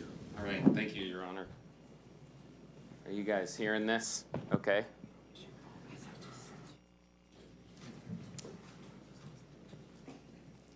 Okay, so it's my job to talk about Mr. Sanderson's claim that he's not living the life that he used to live, and it's Ms. Paltrow's fault. Hope I can be helpful to you as we walk through some of this. I wanted to start by just pointing to this document. This, you remember, Whitney Smith was the ski patroller that arrived and wrote this report that day. A little bit later, Mr. Owens could not recall an important fact. This is the witness section at the bottom is not filled out. Mr. Ramon did not come forward and say, this is what happened, let me tell you about it. Whitney Smith would have written that in there if he did. She also pointed to, we also pointed to the fact that she did not write an X at that concussion and head boxes where she could have noted possible injury. She's, to use one of Mr. Sykes' phrases, she has no dog in this fight. She would have put X's there if she was concerned about that. She didn't. You also heard her talk about mild disorientation in her report, and that shows up here. And I think you've seen that the plaintiff, gosh, I'm sorry, this thing can be finicky. You've seen it, I'll just move forward for the sake of time. There's those mild disorientation notes, right? And she explained that she didn't see that as indication of concussion. She just saw it as being kind of rattled from a ski collision. And that's relevant to damages because Mr. Sanderson is claiming that he had a concussion, and all of the symptoms that have come from the collision relate back to that concussion. I think there's considerable doubt that he even had one. He may have, and you could certainly find that, but you might find that he didn't have a concussion. I think, though, that I want to kind of frame this with a certain theme. Maybe you've seen a pattern over the course of these last couple weeks, or the last 2 weeks. On the one hand, you have real events, and then on the other hand, you have embellishments. On the one hand, you have objective tests, and on the other hand, you have subjective reports. On the one hand, you have what happened in the past, and then on the other hand, you have perception of what happened in the past. The realities of life, sometimes difficult realities, and on the other hand, you have anxious exaggerations. I think Mr. Ramon took the reality of the collision and spun it into an attention-grabbing story for friends about dramatic injuries and celebrity. He was talking a lot about that. Ms. Smith overheard it as she was caring for Mr. Sanderson. And then there were those comments that we found in the middle of trial where he talked about it, and you heard him explain that he'd been talking about it with friends. He knew a lot about Ms. Paltrow. He's very interested in this. I think he took that reality of the collision and embellished that, what happened, what he saw. And Mr. Sanderson's taken the reality of his aging body, and he's turned it into a profound injustice perpetrated by Ms. Paltrow. It isn't that. The facts show that his health challenges started long before the collision, and they've progressed in a predictable way. I think you heard Dr. Hesh yesterday say, if you look at his medical records, you look through the history, you take the collision out of that timeline, it reads coherently. The prior stuff would predict the next stuff. You don't need the collision to explain what happens afterwards. It's not to say that he didn't have injuries in the collision. Nobody disputes the broken ribs. And those were certainly painful. They did heal. And then the concussion, if he had one, was very brief, as you heard multiple experts say yesterday, and had very mild symptoms that may have even resolved within that day. So even if you find that Ms. Paltrow caused the accident, I think you only have sufficient evidence to find damages that relate to those broken ribs and the concussion that resolved very quickly.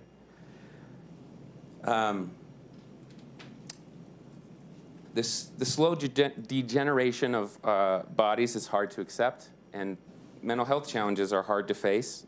It's obviously human to want a concrete explanation for these difficulties. But as the court has instructed you, Mr. Sanderson should not receive the money he asked for if you find that his perceptions do not match reality. The law requires that he convince you that more likely than not, he has suffered real harm, that Ms. Paltrow is and that Ms. Paltrow is the cause of that harm, and he has not done that. Through the course of the trial, you've seen that Mr. Sanderson does have genuine problems, and I don't want to minimize that. Experts from both sides have talked about his anxiety and depression and the trouble he's had with family and relationships before and after the accident. You've seen brain scans. Dr. Black came in here, and he was the only expert, I believe, that took you through all of them and explained how they, were back in 2009, look very similar to what you've seen going forward. They're connected to abnormalities related to aging and other conditions that might explain his problems. But Mr. Sanderson's argued that you should believe his experts because they evaluated him personally. The problem, I think, with that argument is that, as you've learned these past 2 weeks, these experts didn't carefully review his medical history, and they relied heavily on his unreliable reports about it. They also want you to believe what they've been calling the before and after witnesses, the family and the daughters, the friend, and then the girlfriend.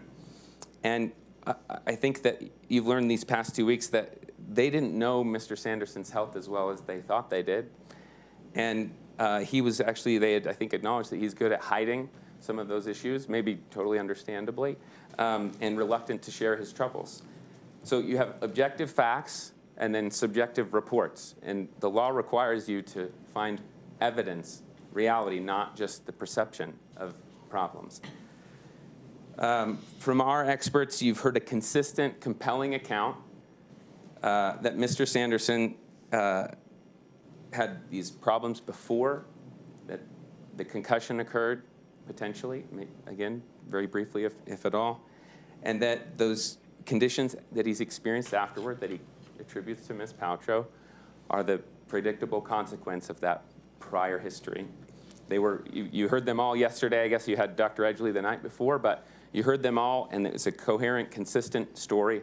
I think you got a sense that they've read the records carefully, the objective records of treaters who have, again, no dog in this fight, just reporting what is going on for many, many years before and after the collision.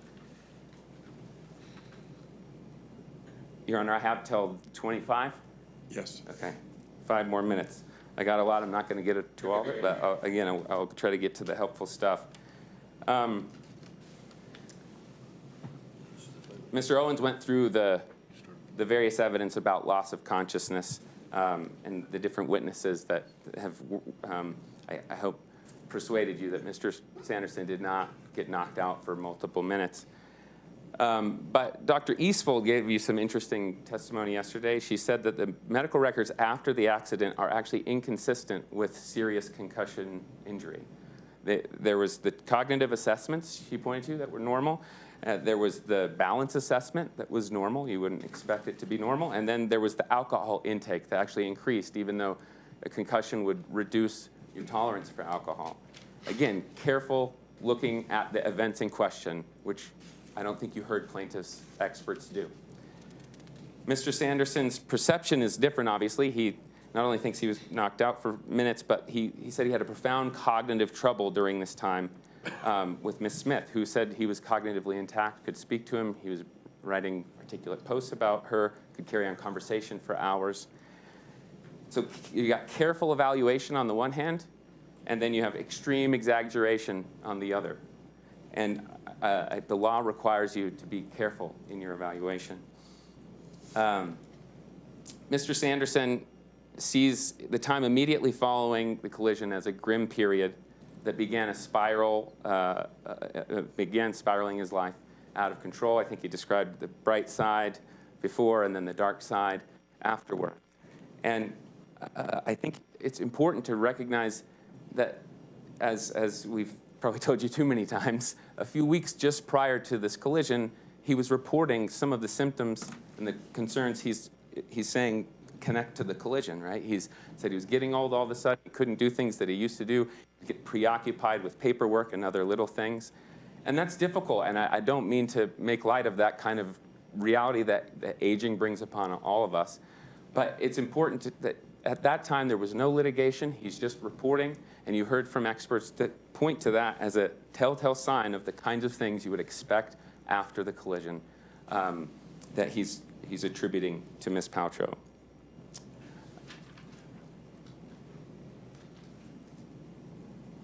Mr. Sanderson's told you that the collision forced him to be a recluse. And if we had time, I would pull up those pictures. We went through a lot of them, and I hope that wasn't overboard. You got a sense of just how much he has done since the collision. Traveled more than some people have traveled in their whole lives. And I think it's that this $3 million, I don't know where the board is, $3 million claim, I think doesn't acknowledge that reality. Mr. Sanderson is better than he realizes that he is. And it's not that he doesn't have problems, it's just that he is better than he realizes he is, and it's hard for him to accept some of the decline that he's experienced. And he's, again, grabbed onto this collision as an explanation for it. You've heard from Dr. Hesch and Dr. Edgley about how litigation contributes to problems like he's had, and you heard even from his own expert, Dr. Goldstein, that he's obsessed with this case and it's not good for him, that moving on would be helpful for him. And I think that we all want resolution to this case. Mr. Sanderson's asking to be compensated for a ski injury that the evidence shows that he himself caused. And the evidence also shows that his life is not the mess he perceives it to be. Ms. Paltrow wants him off the mountain too, but she should not be responsible for the cost of that. And so we leave you with that argument. Hope that you can, of course, hope you're persuaded, and thank you for listening. Thank you, Mr. Egan. Mr. Sorensen?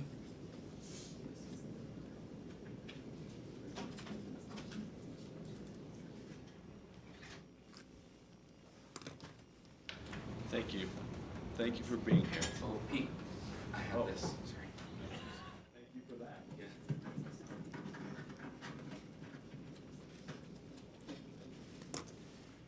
We appreciate the time and attention that you've spent with us the last couple weeks going on kind of this journey. There's been a lot of fanfare, a lot of hubbub about this. You've seen a lot of technology. Some has failed, as we've seen today, but some has worked. And through all of that, I want to remind you of jury instruction number 24, okay? And it says, when the lawyers are giving their closing arguments, keep in mind that they are advocating their views of the case. What they say during closing arguments is not evidence. If the lawyers say anything about the evidence that conflicts with what you remember, you are to rely on your memory of the evidence. If they say anything about the law that conflicts with these instructions, you are to rely on these instructions. Now, you've heard some pretty amazing narratives, a spin on the facts, and you could probably say it cuts both ways, both sides. But I want you to remember about this case that there are two stories here.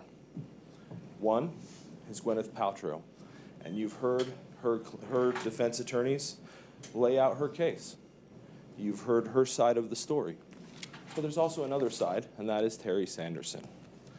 They've done a really good job of telling you about what Craig Ramon says about how he describes this whole thing happening, and what Gwyneth Paltrow says, or what Eric Christensen says.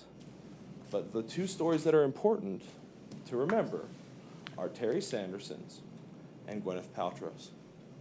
Terry remembers skiing down the mountain, hearing a scream directly behind him, and then bam, as he put it, lights out, okay? He's knocked unconscious. He's left on the mountain figuratively, as we've talked about, trying to figure out what's going on. When he comes to, it's chaos. He doesn't really understand what's going on.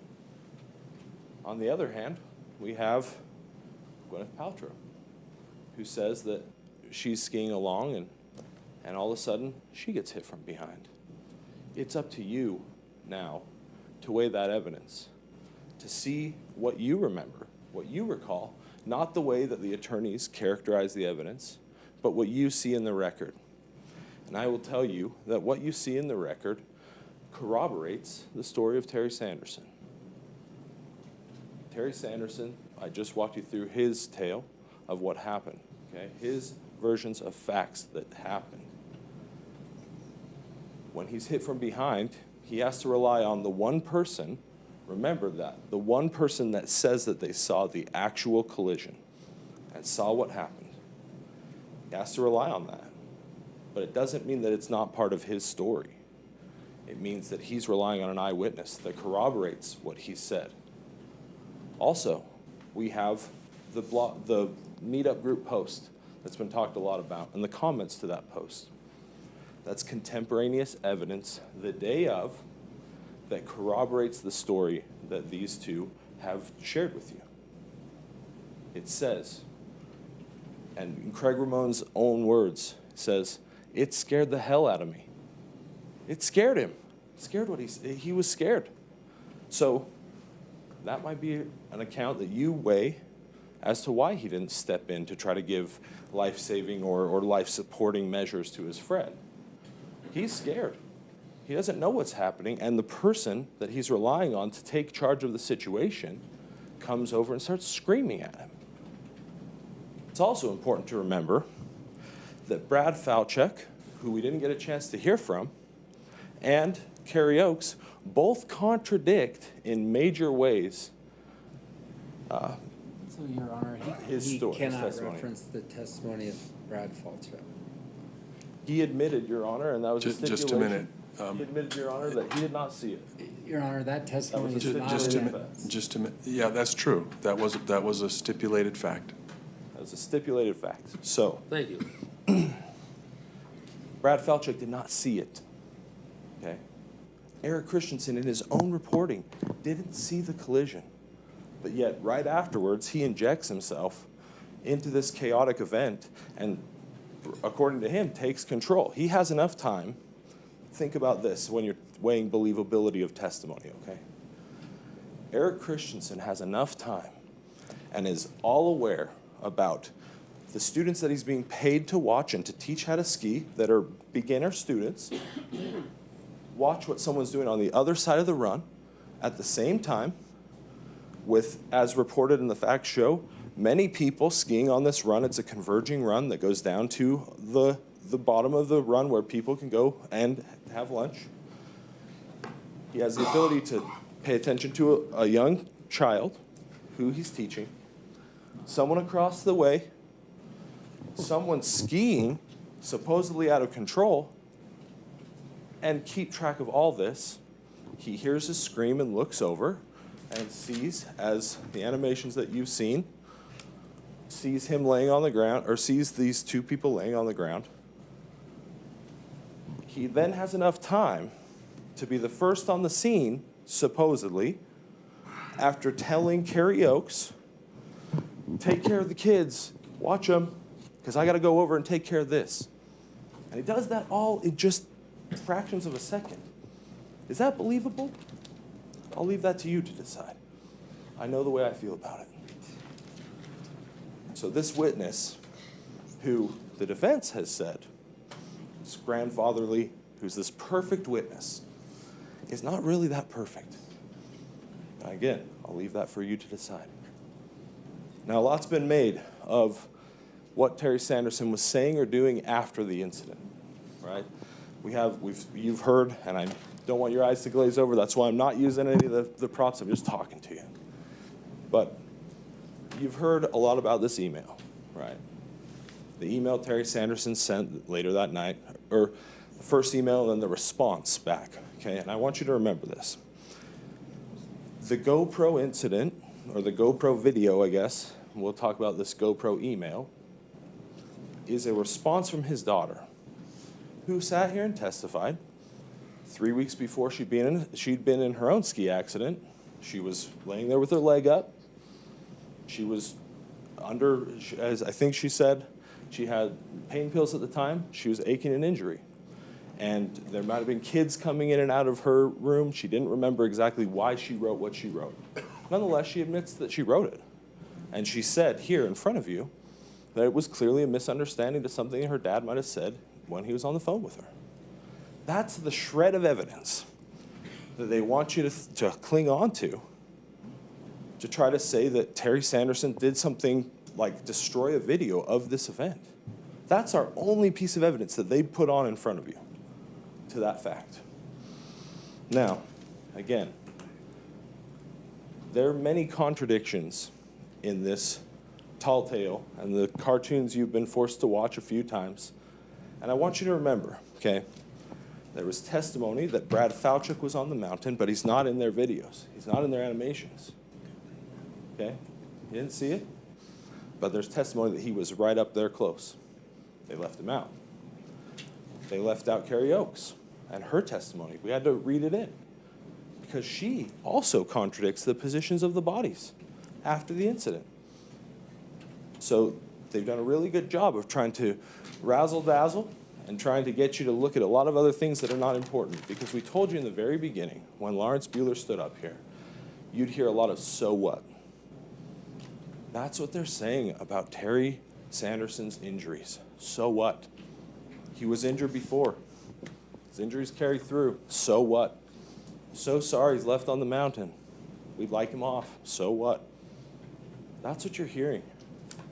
Now, we have shown facts that are corroborated by his medical records that show that from the day after this incident happened, there was a very serious decline. The people that knew him best testify under oath in front of all of us as to the changes that they experienced with Terry. His closest family members have seen those relationships affected. Terry's seen it affected. Again, I want you to weigh this evidence in the way that only you can. And I think that you can do it. I've seen all of you be very attentive. I've seen all you pay attention, and we appreciate that because this is a very real situation for two people, the two stories that are at play in this. I also want you to remember there's been a lot of talk about what Jenny Sanderson said, what Jenny Sanderson reports. But she's the one that went on one of those international trips with him. So it can't be too strained of a relationship. You're not getting the full picture when you have excerpts taken out of context from a deposition that are read to you. You're not. He has 3 daughters. They all love him, and they all said that. Unfortunately, we didn't get the chance to hear some of the positives from Jenny. But their relationship is strong. She loves her dad, and he loves her. But she even said she's seen changes. Now, yesterday you heard Terry Sanderson say it's a hard thing to bring a lawsuit against the celebrity. He said they destroy your life. And they turned around and said, it's your fault. It's your fault that this happened. Your Honor, I object and would like a little conference unless you want me to state my objection right in here. I think just overruled, and you can make a record later, but let's let him finish. Thank you. I don't want her lumped in with Terry other Sanderson. celebrities. Thank you, Judge. Thanks. They point the finger at Terry Sanderson saying, it's your fault. You did this. You brought this on yourself. Terry Sanderson believes in justice, just like you've seen right here. It's been waved all over. And he wants the weighing of the scales the same way that Ms. Paltrow does. But Terry Sanderson believes, and I think we've shown you, that on those scales, someone has facts that are weighing, and someone has a lot of fanfare that when you really pry it, it's a so what. It's a nothing. So, I charge you, and we thank you again for your time, hearing the evidence, listening to all of us, listening to the coughing, listening to the objections, listening to this, sitting through the sidebars. We thank you, but now it's on you. And we invite you now to weigh the evidence, and we empower you and trust that you will weigh this evidence the way you've heard it properly and find on behalf of Terry Sanderson. Thank you. Thank you, Mr. Sorensen. In a civil case, only 8 jurors are allowed to deliberate and reach a verdict. Because this trial was scheduled to last over this 2-week period, and because jurors may need to be excused because of an emergency or other extraordinary circumstances, 2 alternate jurors were selected in this case. Prior to going back and deliberating, the court is required to excuse the alternate jurors. Some jurors are relieved when they are excused prior to deliberations, but most are disappointed and even frustrated that they've invested their time and energy in the trial but are not going to be able to deliberate.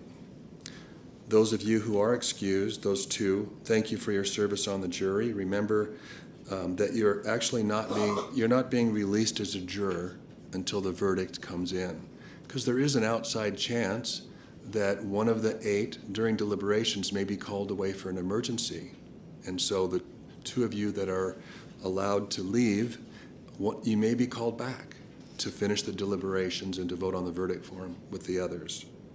So please do not discuss the case with anyone. Please do not read anything about the case. Just keep the existing restrictions in place until further notice by the court, which will be after the verdict is rendered. Please leave your cell phone number with the bailiff so that they can notify you when the verdict has come in and even give you the results if you'd like. Again, we appreciate your time and attention on this case. So I've got in here all of your names, and I'm just going to look the other way and pick 2 out, or your juror numbers rather.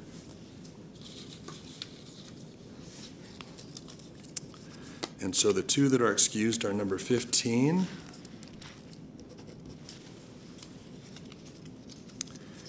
and number 24.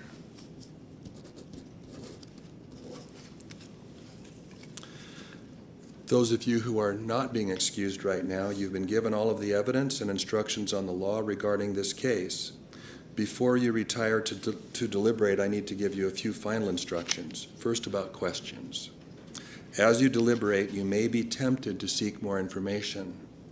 If you do have questions, please write a note and give it to the bailiff, and I will review that note and the question that you have that pertain to the case, and I'll review it with the lawyers and decide on how to answer your question, if it's appropriate. However, it's quite possible, and in fact it's probable, that we will not be able to answer your question. You should understand that no further evidence can be provided to you, and the instructions given to you contain the law which you need to reach a verdict based on the evidence presented to you. What to take into the jury room? Let me first say that you cannot take your cell phone and you can't have any outside contact during deliberations. So the bailiffs will give you some time before you begin deliberations to text or call anyone and let them know, hey, I'm about to go on be blacked out here while we're deliberating. And then they'll take all of your cell phones and they'll keep them in a safe place back by your deliberation room. You may take the following things in there with you: your notes that you took, the jury instructions and any notes you took on those jury instructions. All of the exhibits admitted into evidence, they are being assembled. The lawyers will agree that yes, we do have this is the correct exhibits with the clerk, and then they'll be brought back to you in a little bit. You're also the same with the verdict form. I have the original verdict form. It says original on top. This is the one that will be filled out, and the bailiff will bring this back to you as well. When you get to the jury room, please do the following before beginning your deliberations. Read over the instruction on selecting a foreperson and select a foreperson, and then you may begin. At this time, I'd like the clerk to administer the oath to the bailiffs.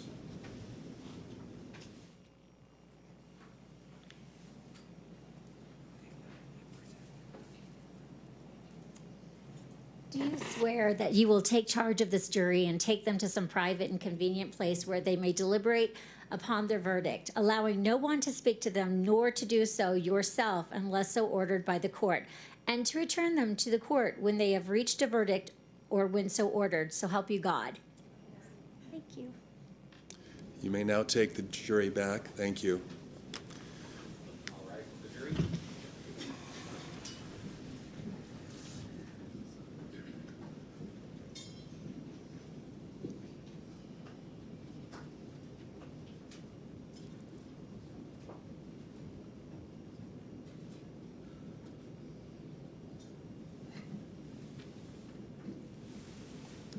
May be seated.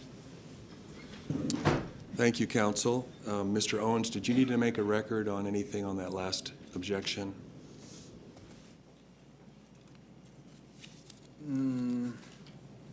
Yes, thanks. There was just a reference, it's hard to sue a celebrity. I thought that was an unfair statement, given it's this person. This is a person here, not a celebrity. And I thought it was unfair to sort of slime her with Hollywood. And the court anticipated that and noted, what I was thinking about was the fact that the plaintiff basically said the same thing on the stand, and I think he was just repeating that.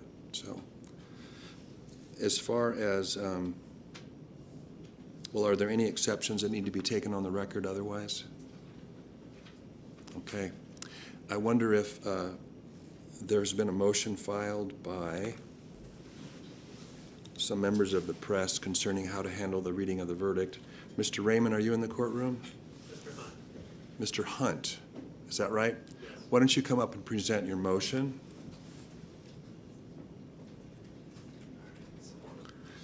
If you could first identify yourself, your bar number, and then who it is you're representing. Good afternoon, Your Honor. Jeff Hunt. My bar number is 5855. I represent Court TV, ABC News, CNN, Daily Mail, the Associated Press, and NBC News. Okay. I'm ready to hear your motion. We did file a motion, Your Honor, to modify the court's electronic media coverage order and decorum order, which previously through the trial has restricted EMC coverage of counsel tables. And as the court knows, this is a case that's attracted substantial national and international attention. I think it's actually been a marvelous opportunity for the public to observe how the court reaches decisions, how cases are litigated, and we all benefit from that transparency, that accountability. That is what the EMC rule that was adopted by the Supreme Court was intended to serve. And as Your Honor knows, under the EMC rule, Rule 4.401, electronic media coverage is presumed within the limitations of the rule. And subsection 6 of the rule, there are several limitations for not showing the jurors, not showing minors, not showing exhibits that haven't been admitted, etc. Counsel's table is not within subsection 6. So as the rule stands, the presumption is that there should be electronic media coverage of counsel's table. And we just simply wanted to clarify for the court that when the jury comes in and announces their verdict, that the videographer and the still photographer for the Associated Press be allowed to show the public, as everybody here in the courtroom would see, counsel's table. I mean, that is the most important part of the trial. This is what we've all been leading up to. Everybody here in the courtroom will be able to observe counsel and the parties when that verdict is announced. And we simply believe that consistent with the rule, unless there is an overwhelming, and the rule says a compelling interest, not to show the parties and the lawyers during the announcement, that it should be allowed, and the court should modify the order to allow still camera photography and the video coverage. We've participated with Court TV in over 30 years of trials, live coverage.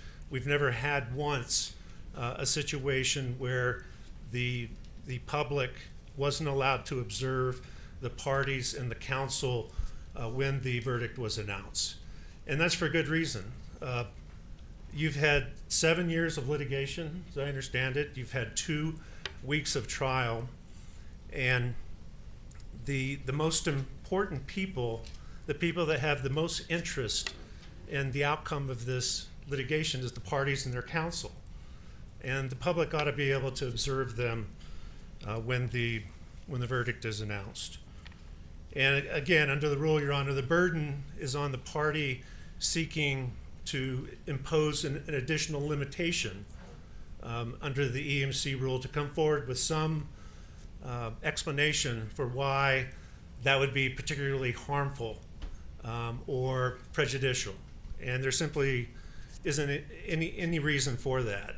If you look at the reasons, the factors that are in the rule, all those factors weigh in favor of allowing EMC coverage of the verdict announcement. How do you envision this happening physically? I'm not sure where Wes would like to be positioned, the still photographer. I imagine There would be a still camera right here, okay. but without an operator. That is be remote. Is that possible? I'm not sure if that works for still, but the video would just be as the video would normally work. Right. For the still. It didn't work on Monday or whatever day that was. We had a still camera up there a few days ago. It didn't work. Yeah, there was a still camera up here before, Mr. Hunt, but I don't know how much control the photographer had over that camera. And it had a very big, long lens, and it was focused on one individual. But he fired remotely from here, though. He says he could fire it remotely from that position, the camera. But can they? I mean, if it's The aperture. well, I'm just wondering if it would be focused on one individual or be focused on both counsel tables at once. I mean, how do you foresee that? Well, today I don't have the ability to set this thing up since I wasn't able to do it the other day. Okay. It's- So at this point, physically, what it would require is a photographer to be standing over here and taking pictures. Is that what I'm hearing? Yes, I don't Okay. have the remote with me today. Okay. And, I mean, the court TV camera is very unobtrusive. I don't see it. I don't hear it. It can pan and move and do all sorts of things without anyone noticing it. I realize that right now, I mean, this will be the end of the case. So the concern of an interruption of the proceeding is different, but it's still there in terms of decorum. How can we maintain court decorum and still meet the request? It is there, Your Honor, but we could station the photographer there in a place that's unobtrusive. The jury's here. The focus is going to be here. It's going to be very brief. It's not like we're asking. And why can't the still photographer take stills off of the court TV feed? I'm not. The quality's not going to be there.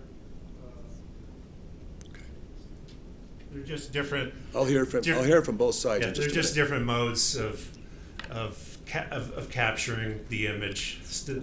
The still photographer is just set up, designed just for that. The images are richer. And in your experience or your client's experience, how have other courts handled the still photography? We've usually had the still photographer positioned in a place that's unobtrusive and for limited periods of time and not able to go in and out of the courtroom. It's just there. Thank you. I'll hear from you again, but I just want to hear from the parties. Sure. Mr. Sykes? Your Honor, on behalf of the plaintiff, we have no objection to this. We think it's reasonable. Right now, there's this tripod over here with the camera on it is covered with a kind of a black robe, like two judicial black robes here. And I think if Mr. Bomber was to stand there, and we'll take the screen down, I think that would be fine for us. We don't think that would be obtrusive or violate decorum. So we're in favor of it. Thank you. Mr. Owens?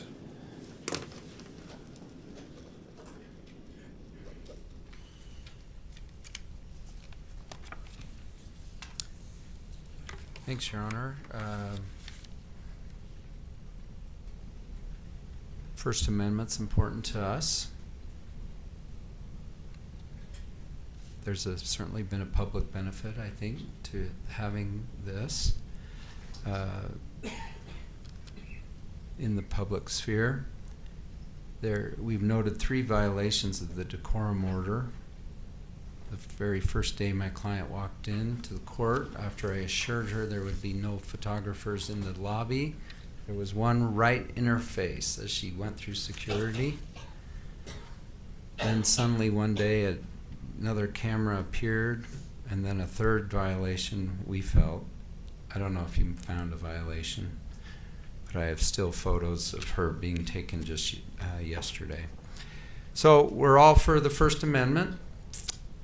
The idea that the public should see what we see, the public isn't seated in the well of the court. The public is seated behind Ms. Paltrow. The jurors have an interest here. This is stressful for jurors. To have a still photographer standing right where that screen is as those folks come in, I think even if their picture isn't taken, I think it's strange. I think it will be stressful. Mr. Sanderson actually has a privacy interest here too. I thought it was insightful of Your Honor to ask about how this would physically change. If nothing would physically change, and if they're looking at the defense counsel in its totality, defense counsel's table, we would have no objection. Mr. Hunt? So the defense wouldn't have any objection if nothing changes physically in the courtroom from the way it sits right now? That's fine, but I still think it would be unobtrusive and completely consistent with court decorum to have the still photographer there for the minute or two that it took to announce the verdict. It's not going to, they'll have already determined their verdict. It's not going to add any additional stress. They have known that there's been media coverage throughout the trial. We disagree that there's been any violation of the decorum order. Counsel has not approached me about that. We're not. I know you, but I didn't even know you existed in this case until an hour ago. I've only represented the media in Utah for 30 years. Yeah. I know you, but I didn't know you were even involved in this case. So we're not here about that. We're here about my motion, and it sounds like we squared away the court TV, the video. We'd ask Your Honor for the 2 minutes, unobtrusive. Mr. Sykes makes a good suggestion of moving the stand-up, and we think that that can be accomplished, and the public will be richer for it. We're going to have descriptions about the reaction anyway. The press is going to report that, so why not have the images and the video that actually show what the reaction is so the public can judge for itself what the reaction is. That's the most accurate way to report this to the public. Thank you. Thank you. Well, given the fact that there is a presumption in the rule, and given the First Amendment, the court will grant the request as long as, for the reasons stated, for as long as that that is used to sort of stand between the photographer, the still photographer, and the jury. So we can turn that sideways. The still photographer can stand quietly, and I assume your camera makes no noise? No, sir. There's no flash? No, sir. Okay. You can stand next to the existing camera then, and when the verdict is read. Thank you. All right. Is there anything else before we adjourn at this time? Can I throw out an issue that will need to be addressed at some point?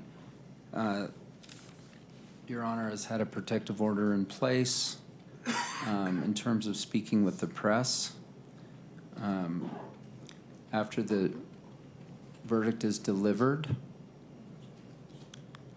is that protective order lifted as to speaking to the press or issuing press releases?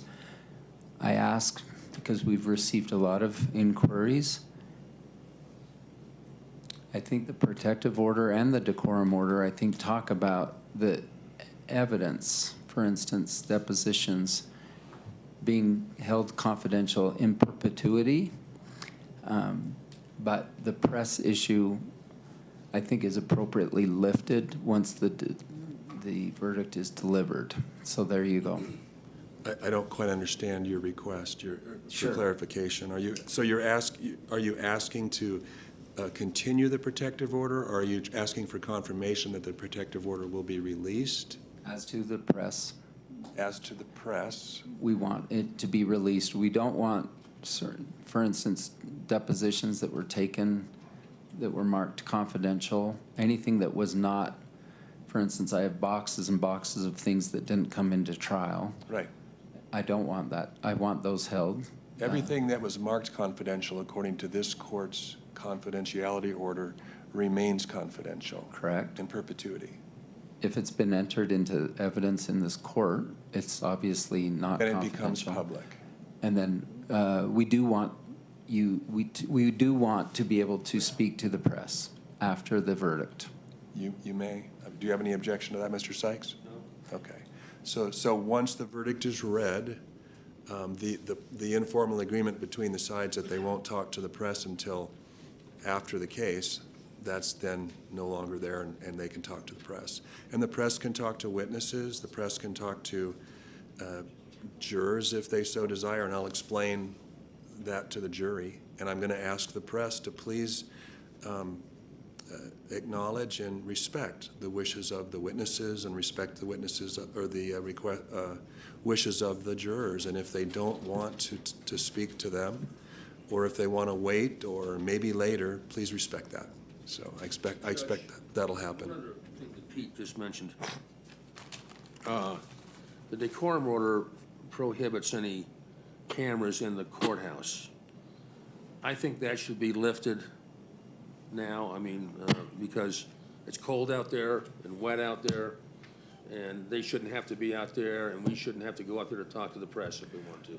Well, I'll consider that, but it's the reason that there's the standing order that there not be press doing things other than inside the walls of the courthouse, other than through a decorum order, or special orders, is for other reasons.